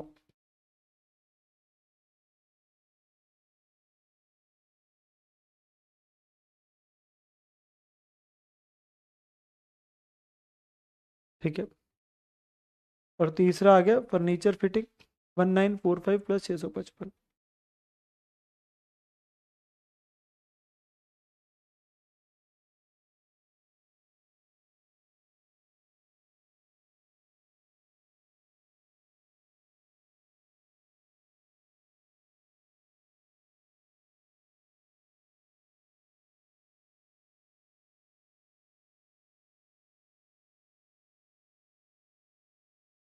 तो 17435 बच्चे बता रहे हैं, ये टोटल आ रहा है, चेक कर लेंगे।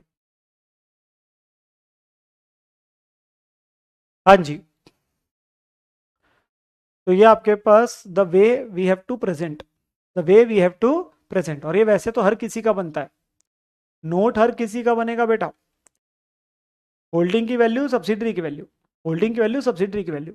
तो आप होमवर्क के क्वेश्चन में देखेंगे, देखो जो बैलेंस शीट नोट्स जो अकाउंट्स है वो जैसे आपके होमवर्क क्वेश्चन में पूरा एक एक का बनाया हुआ है, मैंने पहले के क्वेश्चन में दिखाया भी था आपको, एक एक का बनेगा। हाँ, नोट्स जो नोट्स है, वर्किंग नोट्स है, वो आप देखेंगे तो we do in a very comfortable manner. Institute उसे पता नहीं क्या कॉम्प्लिकेट करता रहता है, अपनी मर्जी से जहां मर्जी जो मना आता है पता नहीं कैसे प्रेजेंटेशन कर देता है। तो आपको होमवर्क क्वेश्चन में कहीं ना कहीं वो अटपटा सा लगता होगा। तो keep it very simple, AOP बनाना है, कॉस्ट ऑफ कंट्रोल निकालना है, माइनॉरिटी, वो वैसे परसेंटेज करके वैसे आप दिखाते हो तो आपके लिए it makes a thing more simpler for you, rather than आपके पास कॉम्प्लिकेटेड करना, वो आपके लिए आसान हो जाता है। तो 17435 आपकी वैल्यू आ जाएगी।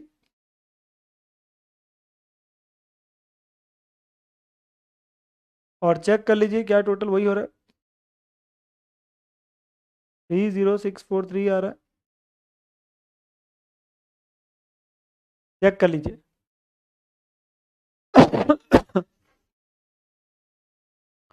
30643 आएगा जो टोटल है।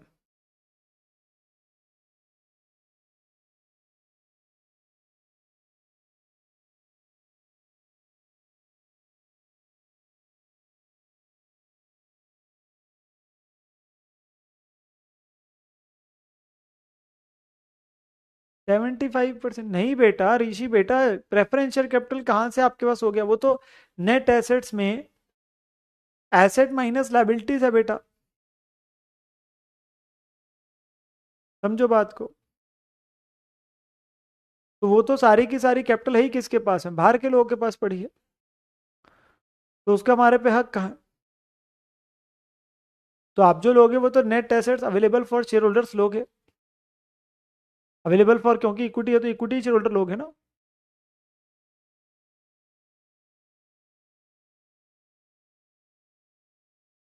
चलिए जी, तो बैलेंस शीट टैली हो जाती है, और बच्चे कह रहे बल्ले बल्ले कर दो, तो बल्ले बल्ले हो गई, तो बल्ले बल्ले हो गई, बल्ले बल्ले हो गई, लो तुम्हें बल्ले बल्ले करानी है, अच्छा लगता है क्या, रोज आते हो टीचर से डिमांड करनी शुरू कर देते हो अपनी। चलो अच्छा, इस क्वेश्चन के अंदर मैं एक छोटा सा पॉइंट डिस्कस करना चाहता हूँ। अगर बाय चांस बेटा उसने प्रेफरेंस डिविडेंड की बात ना लिखी होती कि आप इग्नोर करिए, तो उस केस के अंदर बेटा जब लास्ट ईयर डिविडेंड दिया गया था, लास्ट ईयर का डिविडेंड इस साल दिया गया था, तो ध्यान से सुनो, ये आपने फाइनल डिविडेंड जो ये लिया था सिर्फ किसका लिया था, इक्विटी का लिया था, क्योंकि उसने बोला था प्रेफरेंस का इग्नोर कर दो। तो बेटा फिर ऑब्वियसली आइडली ये 1000 के ऊपर 15% जो बनता है 150, तो वो भी आपके पास आता, तो यहाँ 150 ऐड होता और यहाँ 150 माइनस होता आइडली। भाई ऑब्वियसली वो डिविडेंड तो करंट ईयर में ही दिया, दिया करंट ईयर में भाई, इक्विटी से पहले किसको दिया होगा, प्रेफरेंस को, अनटिल अनलेस कि प्रेफरेंस को पिछले साल ही दे दिया हो, अनटिल अनलेस प्रेफरेंस को पिछले, फिर कुछ नहीं बात है।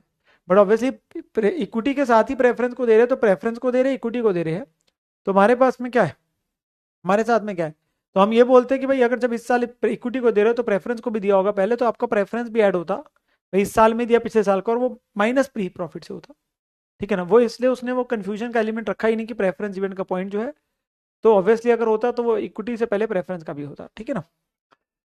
नाउ अब बेटा हमारे जो क्वेश्चंस चालू होने हैं वो होने छोटे छोटे क्वेश्चन, नन्हे मुन्ने क्वेश्चन, इन्हें क्या बोलेंगे, नन्हे मुन्ने क्वेश्चन चालू होने हैं।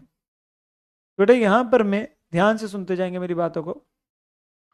क्वेश्चन 11 से स्टार्ट कर रहा हूं मैं, क्वेश्चन 11 से शुरू कर रहा हूं। क्वेश्चन 11 क्या है देखो, कहता है एच लिमिटेड ने एक्वायर करे कितने, 3000 शेयर एस लिमिटेड में, at a cost of ₹4,80,000, at a cost of ₹4,80,000, ठीक है ना।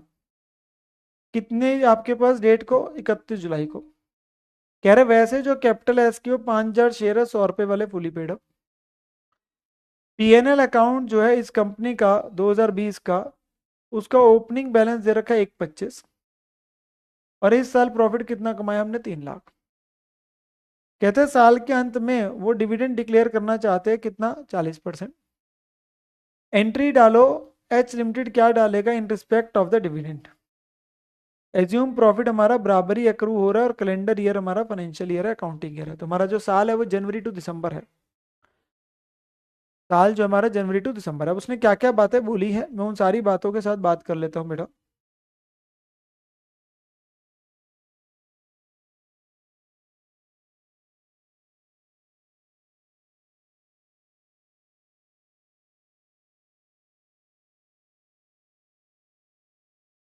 तो बेटा यहाँ पर मैं,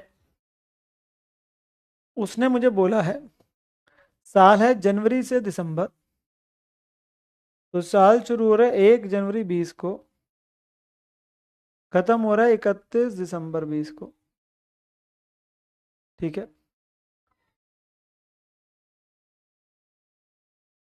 जो एक्विजिशन हुई है वो 31 जुलाई को है।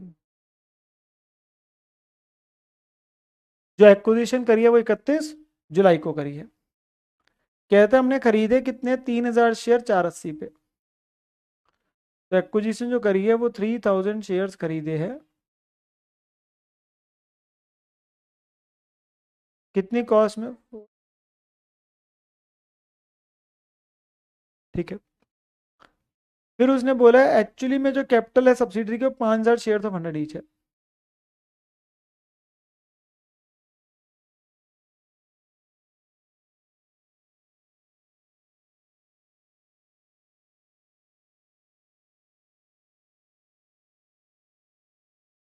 ठीक है जी। जिसकी वजह से आप परसेंटेज ऑफ होल्डिंग बड़ी क्लियरली निकाल सकते हैं कि वो जो परसेंटेज ऑफ होल्डिंग बनती है वो कितनी बनी।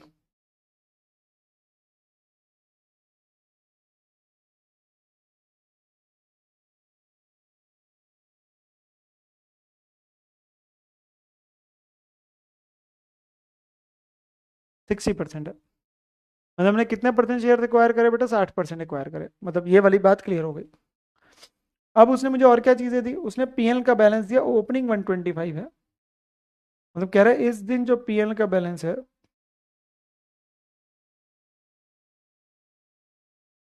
125 है। और कहता है इस पूरे साल में हमने कितना कमाया, 3 लाख।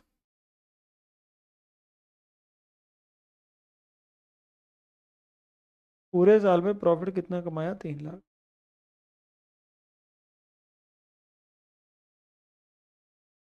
ये उसने बोला।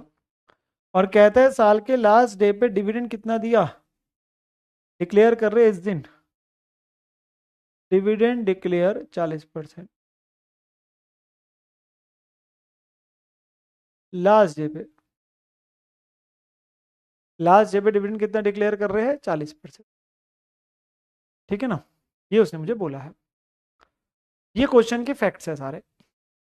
और हमसे कह रहे हैं कि आप क्या करिए, आप क्या करिए, हमारे को एंट्री डाल के दिखा दीजिए कि एच लिमिटेड क्या एंट्री डालेगा।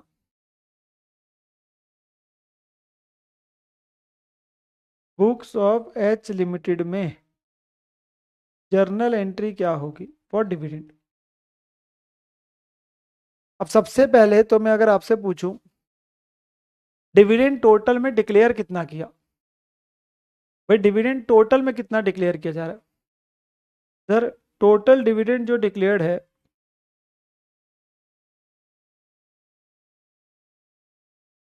40% है, तो कैपिटल 5 लाख है,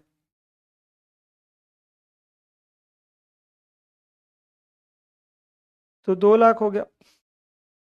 इसमें होल्डिंग का कितना मिला होगा, होल्डिंग को कितना मिलेगा सर, होल्डिंग को मिलेगा एच लिमिटेड को, शेयर ऑफ एच लिमिटेड कितना है इसमें, उसको मिलेगा इसका 60%।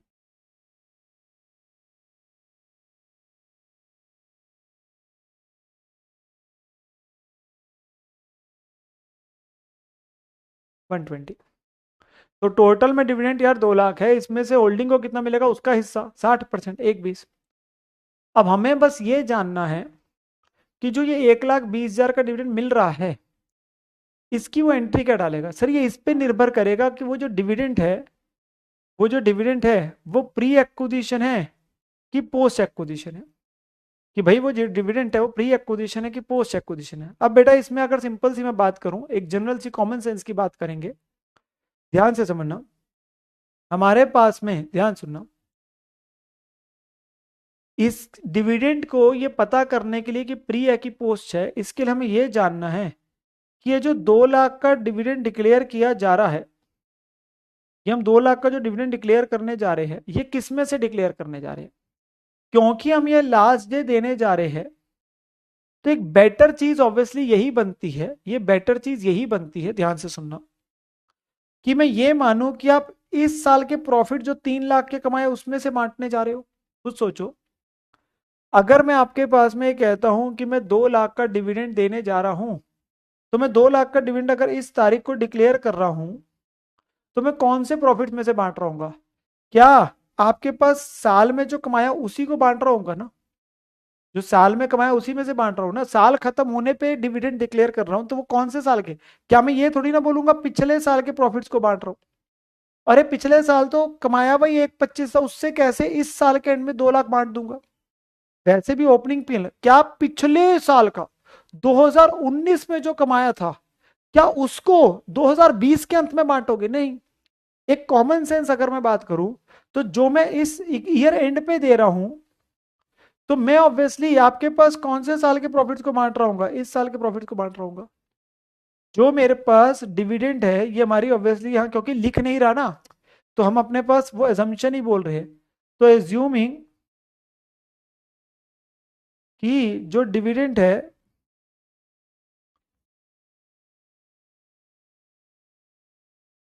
pertains to year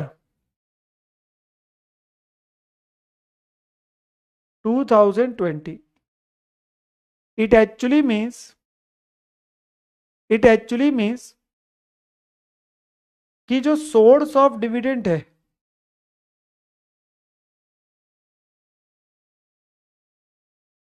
वो है जो प्रॉफिट्स अर्न करे 2020 में, प्रॉफिट्स अर्नड इन ईयर 2020।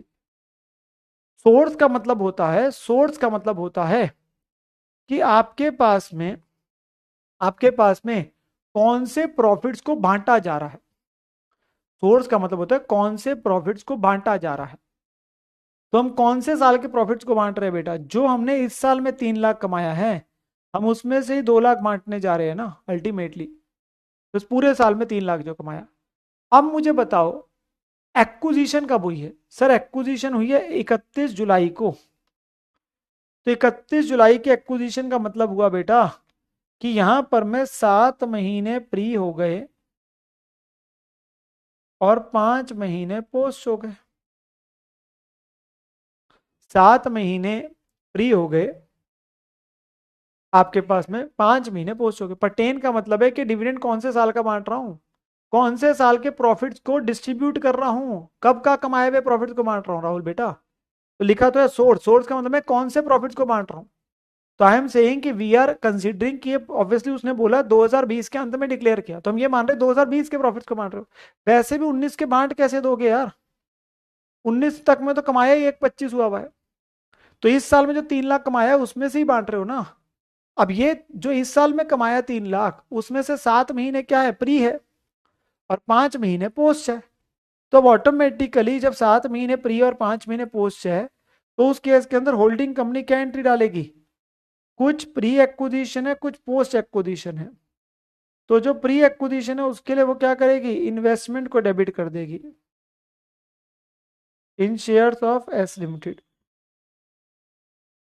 और जो पोस्ट एक्विजिशन का हिस्सा है वो कहाँ ले जाएगी? पीएल में ले जाएगी। तो हमारे पास टोटल में मिला कितना है? 1,20,000 हमें जो हमारे का हिस्सा मिलेगा। अब 12 महीने में 2020 का डिविडेंड है, यही तो लिखा है। अरे भाई यही तो बोल रहा हूँ बार बार, 2020 का डिविडेंड है, मैं कोई अलग लैंग्वेज थोड़ा ना बोल दी। डिविडेंड 2020 का बांट रहे हो, एक्विजिशन आपकी कब है? 31 जुलाई को है, तो 7 महीने प्री और 5 महीने पोस्ट है। तो 1,20,000 जो पूरे साल का डिविडेंड है उसमें से 7 महीने आपके पास प्री का हो गया और 5 महीने आपके पास में पोस्ट का हो गया। तो 7/12 और 5/12 हो गया। 7/12 और 5/12 हो गया। तो कितना कितना बना, ये बना आपके पास में 70,000 प्री एक्विजिशन है और 50,000 पोस्ट एक्विजिशन है। क्योंकि आपका करंट ईयर में एक्विजिशन कब करी, 31 जुलाई को, तो उसमें 7 महीने प्री के हैं और 5 महीने पोस्ट के हैं। तो ऑब्वियसली आपका 7 महीने का जो प्रोपोर्शन बना वो कितना बना, 70,000। इजी होगी ना वैल्यूज। और 5 महीने का क्या बना आपके पास, जो पोस्ट का एक्विजिशन के बाद के पीरियड का है, तो वो ऑटोमेटिकली प्री और पोस्ट में आपका डिवाइड हो गया, प्री और पोस्ट में आपके पास में डिवाइड हो गया। ठीक है ना। तो हमारे लिए question became very very simple. Question में ज़्यादा कोई, मैं बोलूंगा नहीं कि आपके पास में कोई ज़्यादा परेशानी या दिक्कत वाली चीज़ थी। क्वेश्चन सिर्फ इतना सही था, उसने ये बोला एंट्री क्या होगी। अब ऑब्वियसली इसमें हम यही मान रहे हैं भाई, डिविडेंड लास्ट डे पे डिक्लेयर करने की बात करें तो मतलब ऑटोमेटिकली क्या है, जो 3 लाख कमाया उसमें से 2 लाख बांट रहे हो।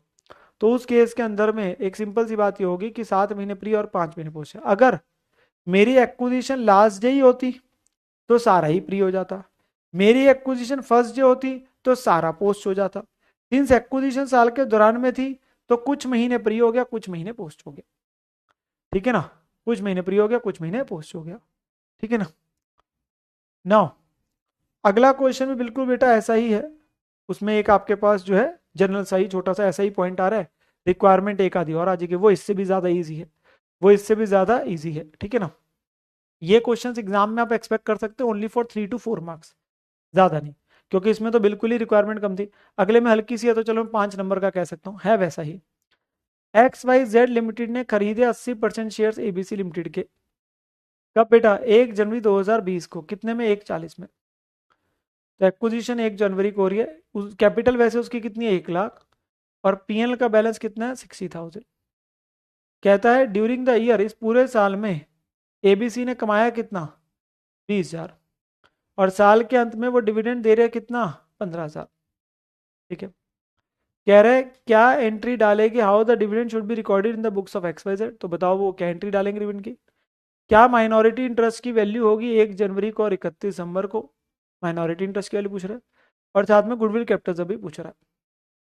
तो आसान आसान से सवाल रख दिया। एक तो वही डिविडेंड की एंट्री मांग ली, और एक जो हम आज तक करते आ रहे हैं माइनॉरिटी इंटरेस्ट, गुडविल कैपिटल से, वो बातें ही पूछ ली। चलो, क्या ये क्वेश्चन भी लल्लू क्वेश्चन है, लॉलीपॉप है, लड्डू है। यस सर, ये क्वेश्चन भी हमारा बिल्कुल क्या है, लड्डू क्वेश्चन है। ठीक है ना। तो यहाँ तो और आसान बात कर दी, कंफ्यूजन ही नहीं रखी। हमारे पास में बेटा एक्विजिशन जो हो रही है 1 जनवरी 20 को हो रही है, और साल कब खत्म हो रहा है, 31 दिसंबर 20 को। ठीक है ना। अब उसने बोला है कि हमने एक्विजिशन कब करी, 80% शेयर्स की फर्स्ट डे। तो इस दिन एक्विजिशन करी है हमने 80% शेयर्स की, कॉस्ट वगैरह उसने चलो बताई भी है। पीएनएल का मैं बैलेंस लिख देता हूँ, चलो फर्स्ट डे 60 और साल में 20 कमाया है।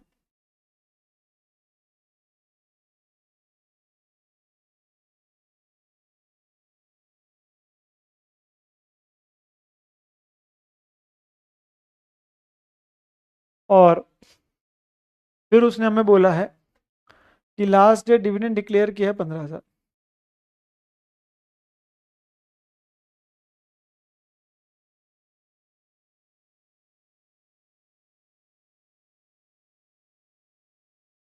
ठीक है जी, ये उसने मुझे फैक्ट्स दिए।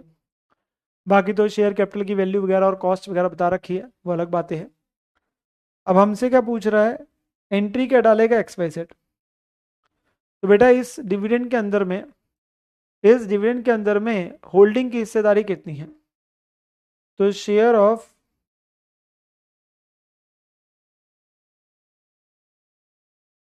XYZ लिमिटेड, तो उसको कितना मिला होगा सर, उसको मिला होगा 15,000 का 80%।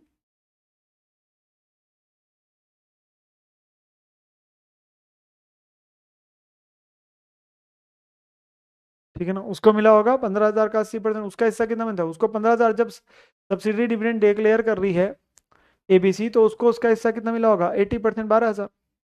और कंसिडरिंग या एज्यूमिंग कि dividend declared by ABC limited pertain to year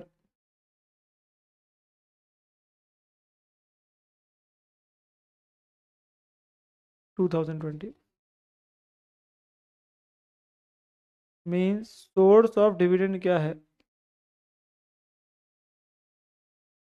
which is profits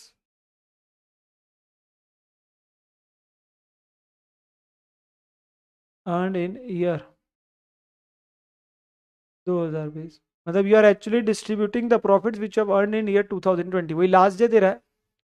तो जो इस साल में 20 कमाया उसमें से 15 दे रहा हूँ ना। जो इस साल 20 कमाया उसमें से 15 देने की बात कर रहा हूँ मैं, ठीक है ना। तो वही बात कह रहे हैं यहाँ पे। तो अब इस केस में एंट्री क्या डालेगा बेटा, एक्स वाई जेड लिमिटेड।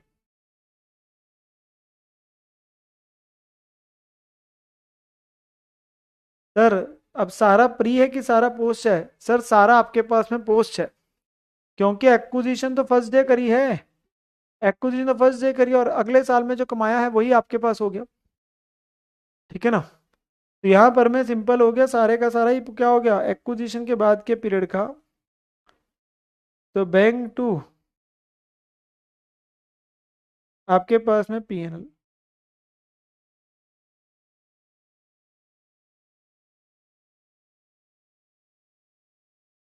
ठीक है ना। हाँ ऑब्वियसली किशन बेटा, वो तो फिर आपको लेना ही पड़ेगा।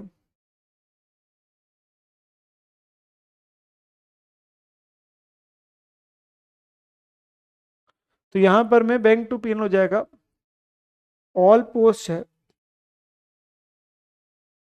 सिंस एक्विजिशन कब थी,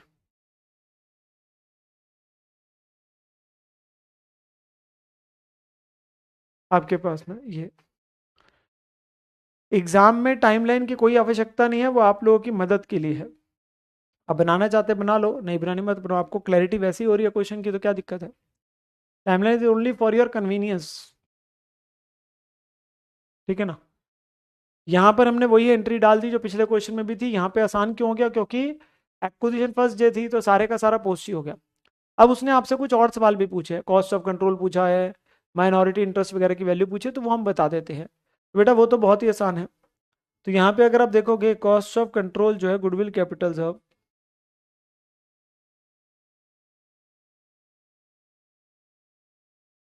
तो हमने कितने में शेयर्स खरीदे हैं?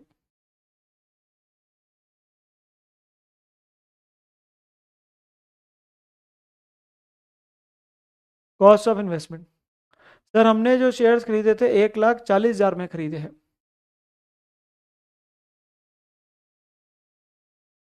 और इसे किससे कंपेयर करना है, 80% ऑफ नेट एसेट्स, जो कि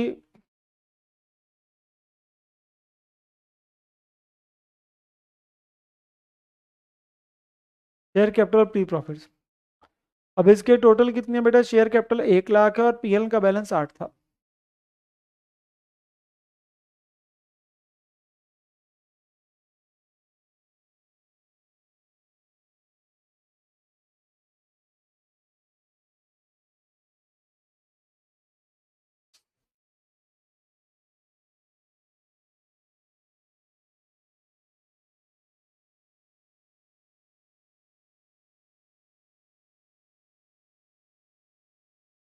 ठीक है ना।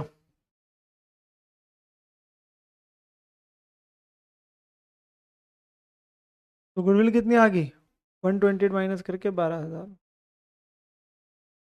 ये आपके पास में गुडविल आ गई, ये आपके पास में गुडविल आ गई, चेक कर लीजिए, ठीक है जी। देन अगला क्या है बेटा, माइनॉरिटी इंटरेस्ट। माइनॉरिटी इंटरेस्ट की वैल्यू क्वेश्चन दो अलग अलग डेट पे पूछ रहा है। वो कह रहा है कि हमें आपके पास ये बताइए कि जिस दिन एक्विजिशन करी है उस दिन माइनॉरिटी इंटरेस्ट की क्या वैल्यू है।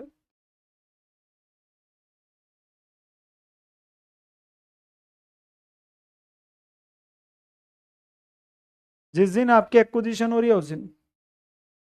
तो उसमें क्या लेंगे, शेयर कैपिटल की वैल्यू,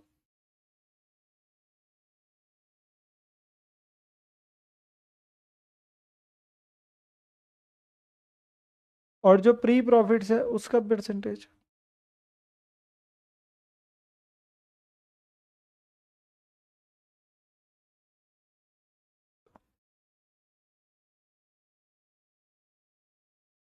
क्योंकि हमें माइनॉरिटी इंटरेस्ट की वैल्यू किस दिन की बता रहे हैं, हमें माइनॉरिटी इंटरेस्ट की वैल्यू किस दिन की बता रहे हैं, जिस दिन एक्विजिशन करी बेटा, जिस दिन एक्विजिशन करी है उस दिन की बता रहे हैं। हाँ, उसने ये भी पूछा है कि जिस दिन कंसोलिडेशन करोगे उस दिन पे कितना दिखेगा।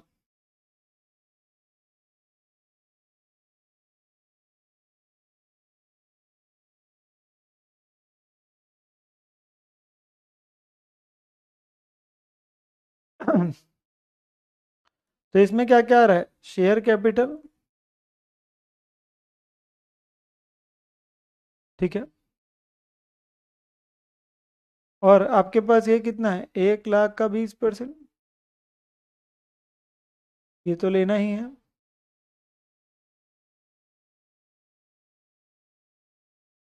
प्री प्रॉफिट 60,000,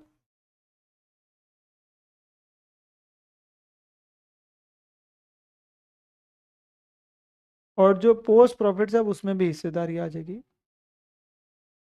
पोस्ट प्रॉफिट कितने कमाए थे, 20, और उसमें से 15 का क्या दिया, डिविडेंड।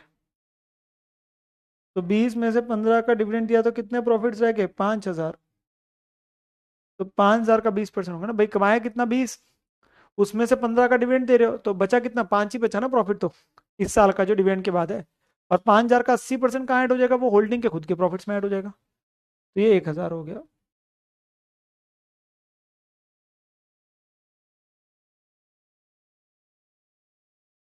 33, ठीक है ना।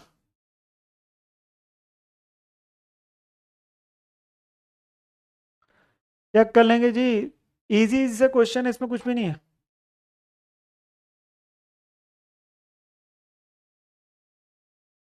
इजी से क्वेश्चंस है, इनमें कोई भी दम नहीं है।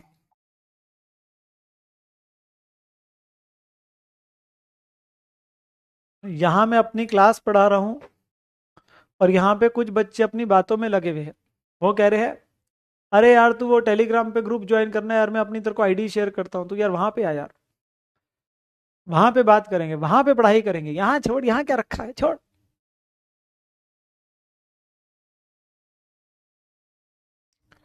महान है बच्चे। मैं तो सच में सोचता हूँ, कहाँ कहाँ से आते हैं ऐसे बच्चे, खतरनाक से। इनके आईडी की डिस्कशन ही नहीं खत्म हो रही।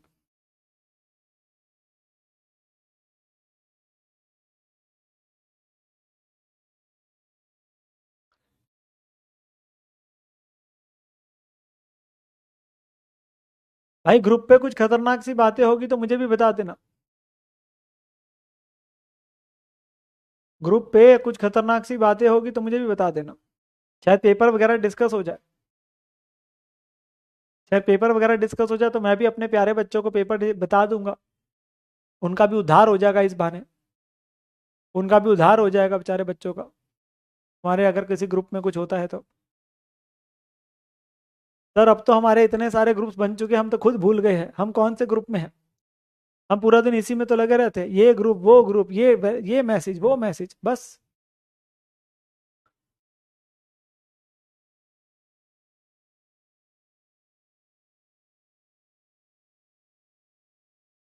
ओ माय गॉड, कहाँ कहाँ से बच्चे आते हैं। नहीं नहीं सौभाग्य बेटा, अभी इस चैप्टर में समय है।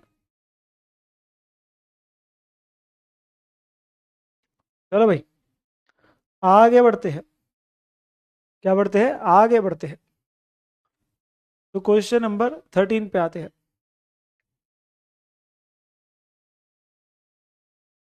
आप पेपर का एक क्वेश्चन बता देना, 14 मार्क्स का, मैं तुम्हें पूरा पेपर बताऊंगा, पूरा पेपर बताऊंगा बेटा।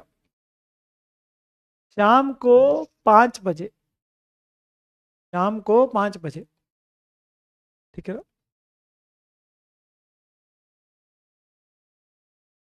आज की शाम नहीं कहा मैंने, आज की शाम नहीं कहा मैंने, ये कहा है कि शाम को 5 बजे उस दिन, जिस दिन तुम्हारा पेपर होगा, उस दिन मैं पक्का ही तुम्हारे को शाम को 5 बजे पेपर बता दूंगा, ठीक है।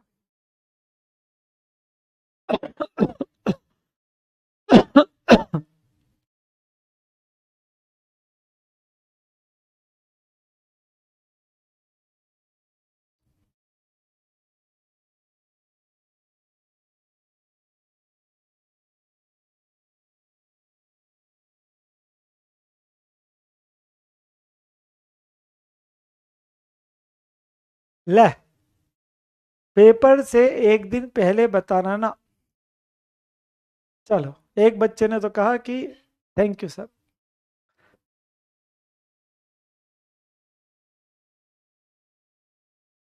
अंकुर बेटा, तुम मुझे 2 बजे नहीं बता पाओगे, तुम एग्जामिनेशन हॉल में होगे, तुम मुझे नहीं बता पाओगे।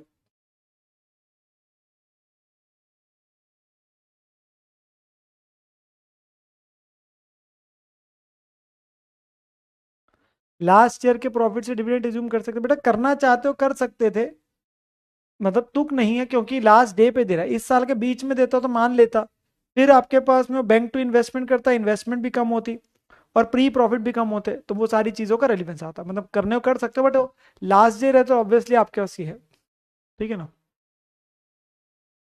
चलो, जैन का बता देना।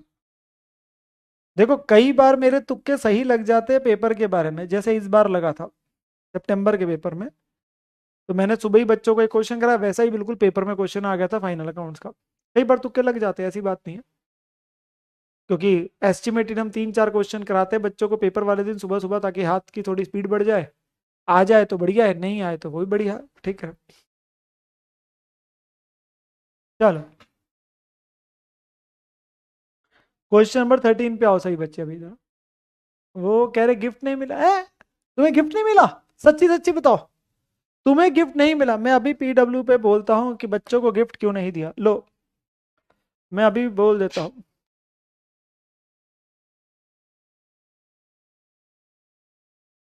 मैंने अभी मैसेज कर दिया, team by children's day gifts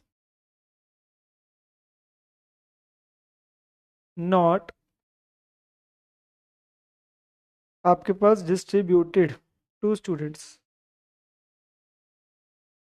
मैंने अभी मैसेज कर दिया, भाई तुम्हार को तुम्हारा गिफ्ट क्यों नहीं मिला, तुम्हार को तुम्हारा गिफ्ट क्यों नहीं मिला। मैंने अपना भी तरफ से मैसेज कर दिया, ठीक है ना, जल्दी ही मिल जाएगा, जल्दी ही मिल जाएगा, डोंट वरी। चलो भाई, आ जाओ जरा क्वेश्चन पे, तुम बातें ही करते रहते हो यार।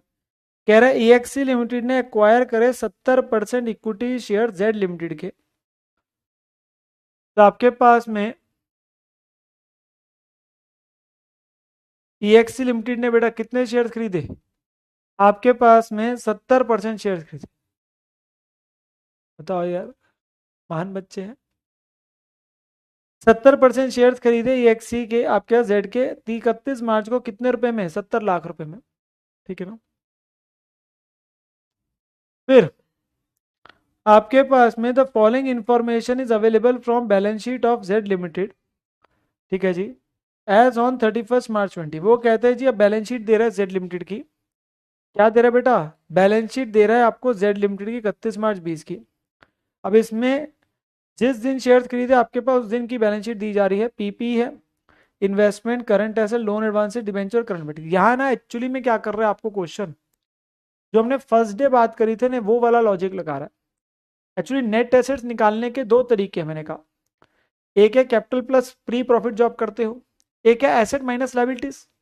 अब इस क्वेश्चन में एक्चुअली में वही बात होने वाली है, एसेट माइनस लाइबिलिटीज की बात होने जा रही है, क्योंकि वो एसेट लाइबिलिटीज दे रहा है, वो कैपिटल रिजर्व्स वगैरह आपको नहीं दे रहा, ठीक है ना। कह रहे फॉलोइंग रीवैल्यूएशंस भी एग्री अपॉन हुई, जो ऊपर की वैल्यूज में अभी जुड़ी हुई नहीं है। तो आपने पीपी को एक तो बढ़ाना है 20% से, इन्वेस्टमेंट को कम करना है 10% से, ठीक है ना। कहते हैं जेड लिमिटेड ने, वो सब्सिडरी ने डिक्लेयर करे और पे करा 20% डिविडेंड इक्विटी शेयर्स पे 31 मार्च 20 को।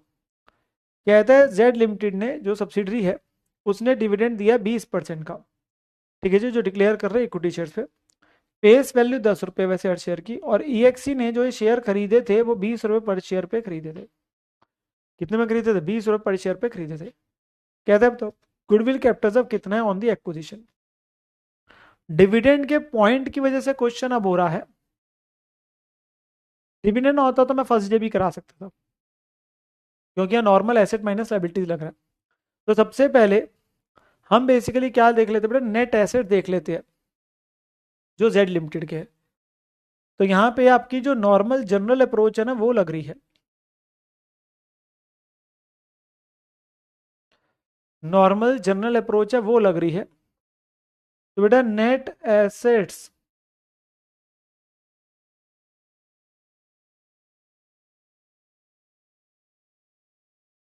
Of Z limited. अब यहाँ पे जो हमें नेट एसेट लेने बेटा वो सही लेने हैं। तो जैसे आपकी वैल्यूज किसमें इन लैक्स है,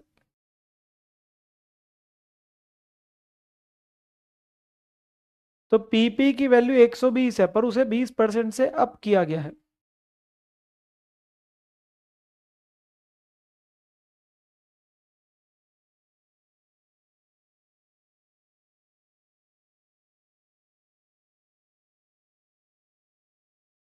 ठीक है ना। फिर इन्वेस्टमेंट्स है 55 माइनस 10%।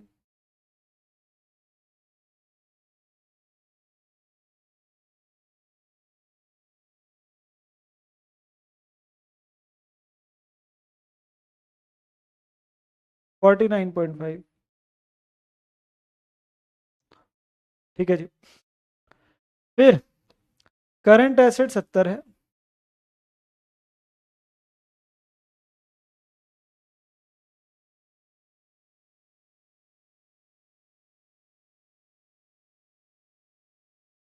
लोन्स एंड एडवांसेस आपको 15 दिए है।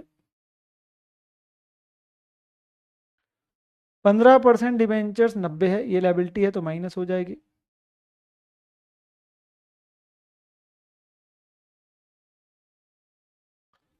और फिर करंट लाइबिलिटीज भी 50 है।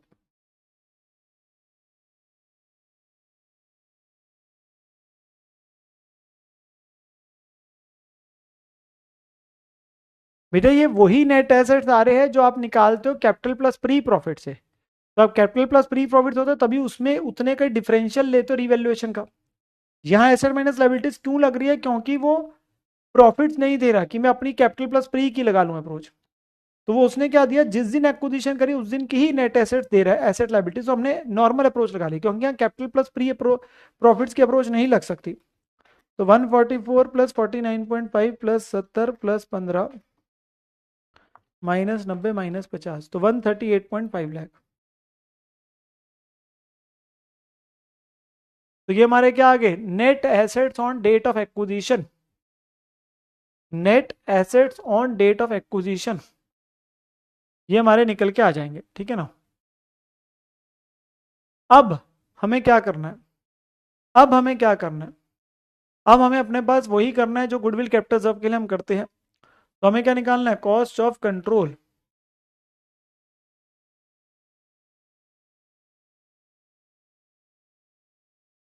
तो ये कैसे आएगा, कॉस्ट ऑफ इन्वेस्टमेंट्स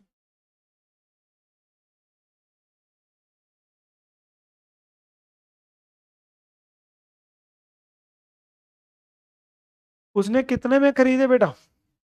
उसने खरीदे जो शेयर्स है, उसने बोला था 70% शेयर्स खरीदे थे 70 लाख में। 70% शेयर्स खरीदे थे 70 लाख में, तो हमारी कॉस्ट 70 लाख है। हाँ, एक डिविडेंड का पॉइंट आना है तो मेरे को प्री एक्विजिशन डिविडेंड को माइनस करना पड़ेगा। उसकी हम चर्चा करेंगे अभी वो कितना आएगा। ठीक है जी। और फिर उससे किससे कंपेयर करेंगे, 70% of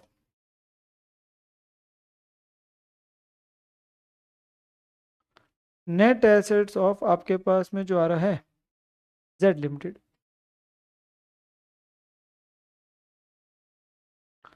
70% of net assets of Z limited, ठीक है ना। अब वो net asset of Z limited हमारी अप्रोच कौन सी लगी, 138.5 का 70% डायरेक्टली आ गया।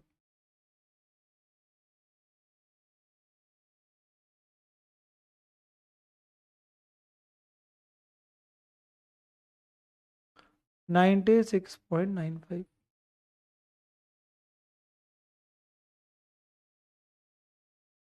बस मुझे क्या भरना रह गया भाई, क्योंकि जो डिविडेंड है वो डिक्लेयर किया जा रहा है लास्ट डे ही, तो वो प्री एक्विजिशन हो गया, क्योंकि एक्विजिशन 31 मार्च को ही करी और उसी दिन डिविडेंड भी दिया जा रहा है, तो वो उससे पहले के पीरियड का है, तो अल्टीमेटली इन्वेस्टमेंट की कॉस्ट को क्या करना पड़ेगा, कम करना पड़ेगा।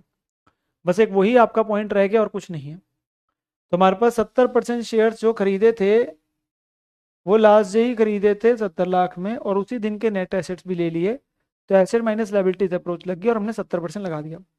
अब उसने बस ये बोला है कि जेड लिमिटेड ने डिविडेंड कितना दिया बेटा, 20% इक्विटी शेयर्स में, फेस वैल्यू 10 रुपए के हिसाब से, और कह रहे जो हमने शेयर्स खरीदे थे वो 20 रुपये पर शेयर पे खरीदे थे, जो हमने पर शेयर खरीदे। मुझे ये जानना है कि होल्डिंग कंपनी को, जो कि हमारे पास कंपनी है ईएक्स लिमिटेड, उसे कितना डिविडेंड मिला, उसे कितना डिविडेंड मिला। तो बेटा यहाँ पर मैं डिविडेंड निकालने के लिए मुझे बताओ कॉस्ट ऑफ इन्वेस्टमेंट कितनी है,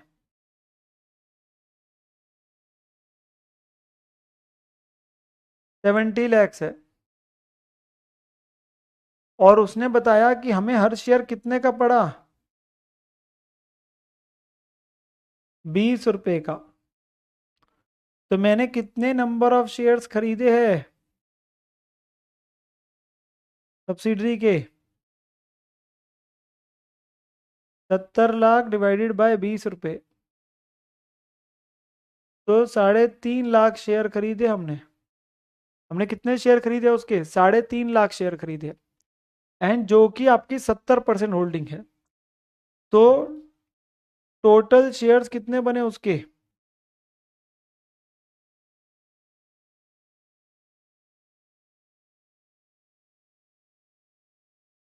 टोटल शेयर्स बने 3.5 लाख। एक्चुअली में हमारे पास तो 70% शेयर है, तो उस कंपनी के टोटल शेयर हो गए 5 लाख शेयर। हमें 5 लाख शेयर में से हमने उस कंपनी के कितने शेयर खरीदे, 70%, 3.5 लाख। टोटल उस कंपनी के कितने शेयर है, 5 लाख शेयर है, और हमने 70% के हिसाब से 3.5 लाख शेयर खरीदे हैं। अब यहाँ पे डिविडेंड कितना बांटा उसने,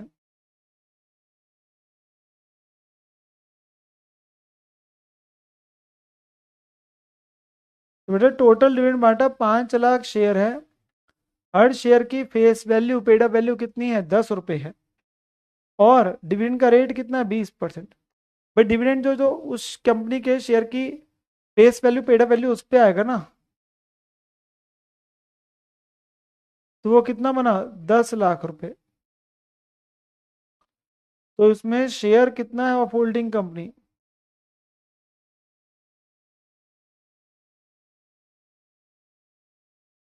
उसे कितना मिला होगा, उसे मिला होगा 10 लाख का 70%, 7 लाख। भाई होल्डिंग ने बांटा कितना, डिविडेंड, 10 लाख, पर हमें तो 10 लाख का कितना मिला, 70%, 7 लाख। तो ये आपके पास 7 लाख आ जाएगा, जो प्री एक्विजिशन डिविडेंड है। तो ये 7 माइनस होगा, ये 63 आया, और 96.95 माइनस 63, ये कैपिटल रिजर्व आ जाएगा 33.95। अब यहाँ पर हमने अपना समय थोड़ा सा ज्यादा लगाया, जितना आप अगर नॉर्मल सोचोगे तो आप अपना समय बचा सकते थे। बेटा ये ऑल्टरनेटिव नंबर 1 है,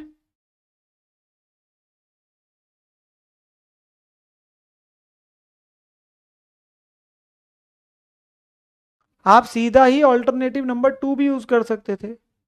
हम बच्चे यार, हल्की सी सिंपल सी बात करें, मुझे पता है कि जो डिविडेंड है वो जो शेयर की फेस वैल्यू है, पेड अप वैल्यू, उसके ऊपर लगना है, तो मैं सीधा ही कर देता। भाई मेरे पास में डिविडेंड होल्डिंग कंपनी का कितना बनता, उसके पास जितने शेयर है सीधा उसका ही कर देते, हमें क्यों टोटल शेयर निकाल के टोटल डिविडेंड निकाल के फिर 70% करने की जरूरत थी। आप पहले डिवाइड बाय 70% कर रहे हो, फिर इंटू 70% कर रहे हो, आप सीधा उसी का निकाल लो ना। आपको पता है मेरे पास उस कंपनी के 3.5 लाख शेयर है, 10 रुपए का शेयर है, 20% डिविडेंड है, बात ही खत्म हो जाती, सीधा ही 7 लाख एक ही लाइन में आ जाता। मतलब आपको क्या लोड है, पहले 3.5 लाख से 5 लाख शेयर पे पहुंचो, फिर बताओ टोटल डिविडेंड कितना है, फिर दोबारा से उसका 70% करो। आप सीधा, आप ही को अपना डिविडेंड का हिस्सा चाहिए, आप सीधा ही कर लो। भाई मेरे पास 3.5 लाख शेयर पड़े, मैं 3.5 लाख शेयर के ऊपर सीधा ही कर लेता हूँ, बात ही खत्म होगी। तो that becomes more easy, that becomes more easy, समझे बात को, वो ज्यादा आसान हो जाता।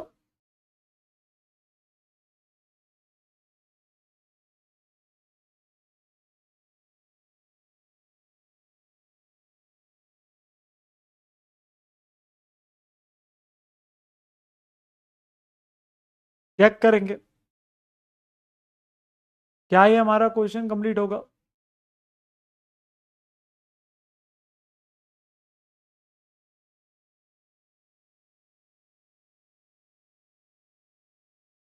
क्या ये हमारा क्वेश्चन कंप्लीट होगा, चेक कर लेंगे। तो बेटा यहाँ पे correct net assets on the date of acquisition के लिए, क्योंकि वो रिजर्व्स नहीं दे रहा था, तो हमने कैपिटल प्लस प्री प्रॉफिट्स की बजाय एसेट माइनस लायबिलिटीज आपके पास कर दिया, और आपके पास एसेट माइनस लायबिलिटीज वाली अप्रोच से ही सीधा आ गया और उसमें करेक्ट वैल्यूज ले ली।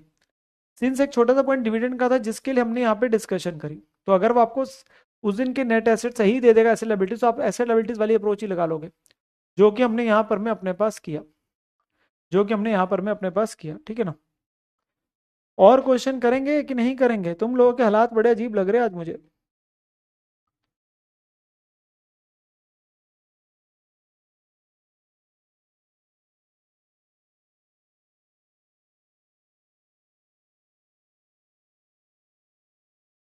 हम्म, हम्म,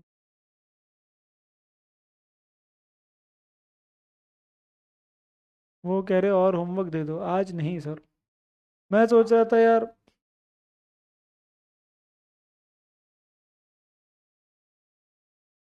हम्म,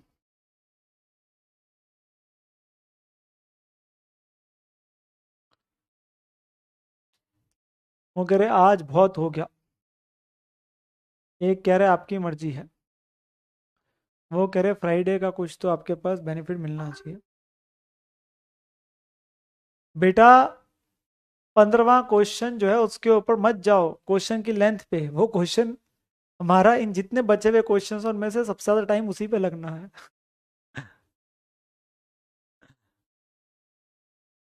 चलो, अम, बचे तो छोटे छोटे क्वेश्चन है। चलो कोई ना, आज आप लोग को यार, आप भी क्या याद रखोगे, नितिन सर से पाला पड़ा था। आज नितिन सर खुश थे, तो उन्होंने हमारे को जल्दी छोड़ दिया। अब होमवर्क सुन लो, 11 12 13 14,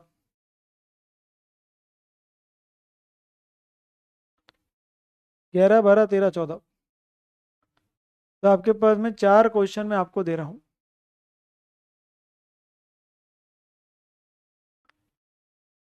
तो 4 क्वेश्चन आप लोगों ने करके आने हैं,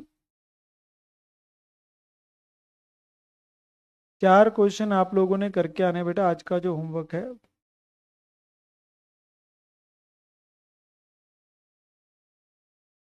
11 से 14 होमवर्क आज आप करो हमारा।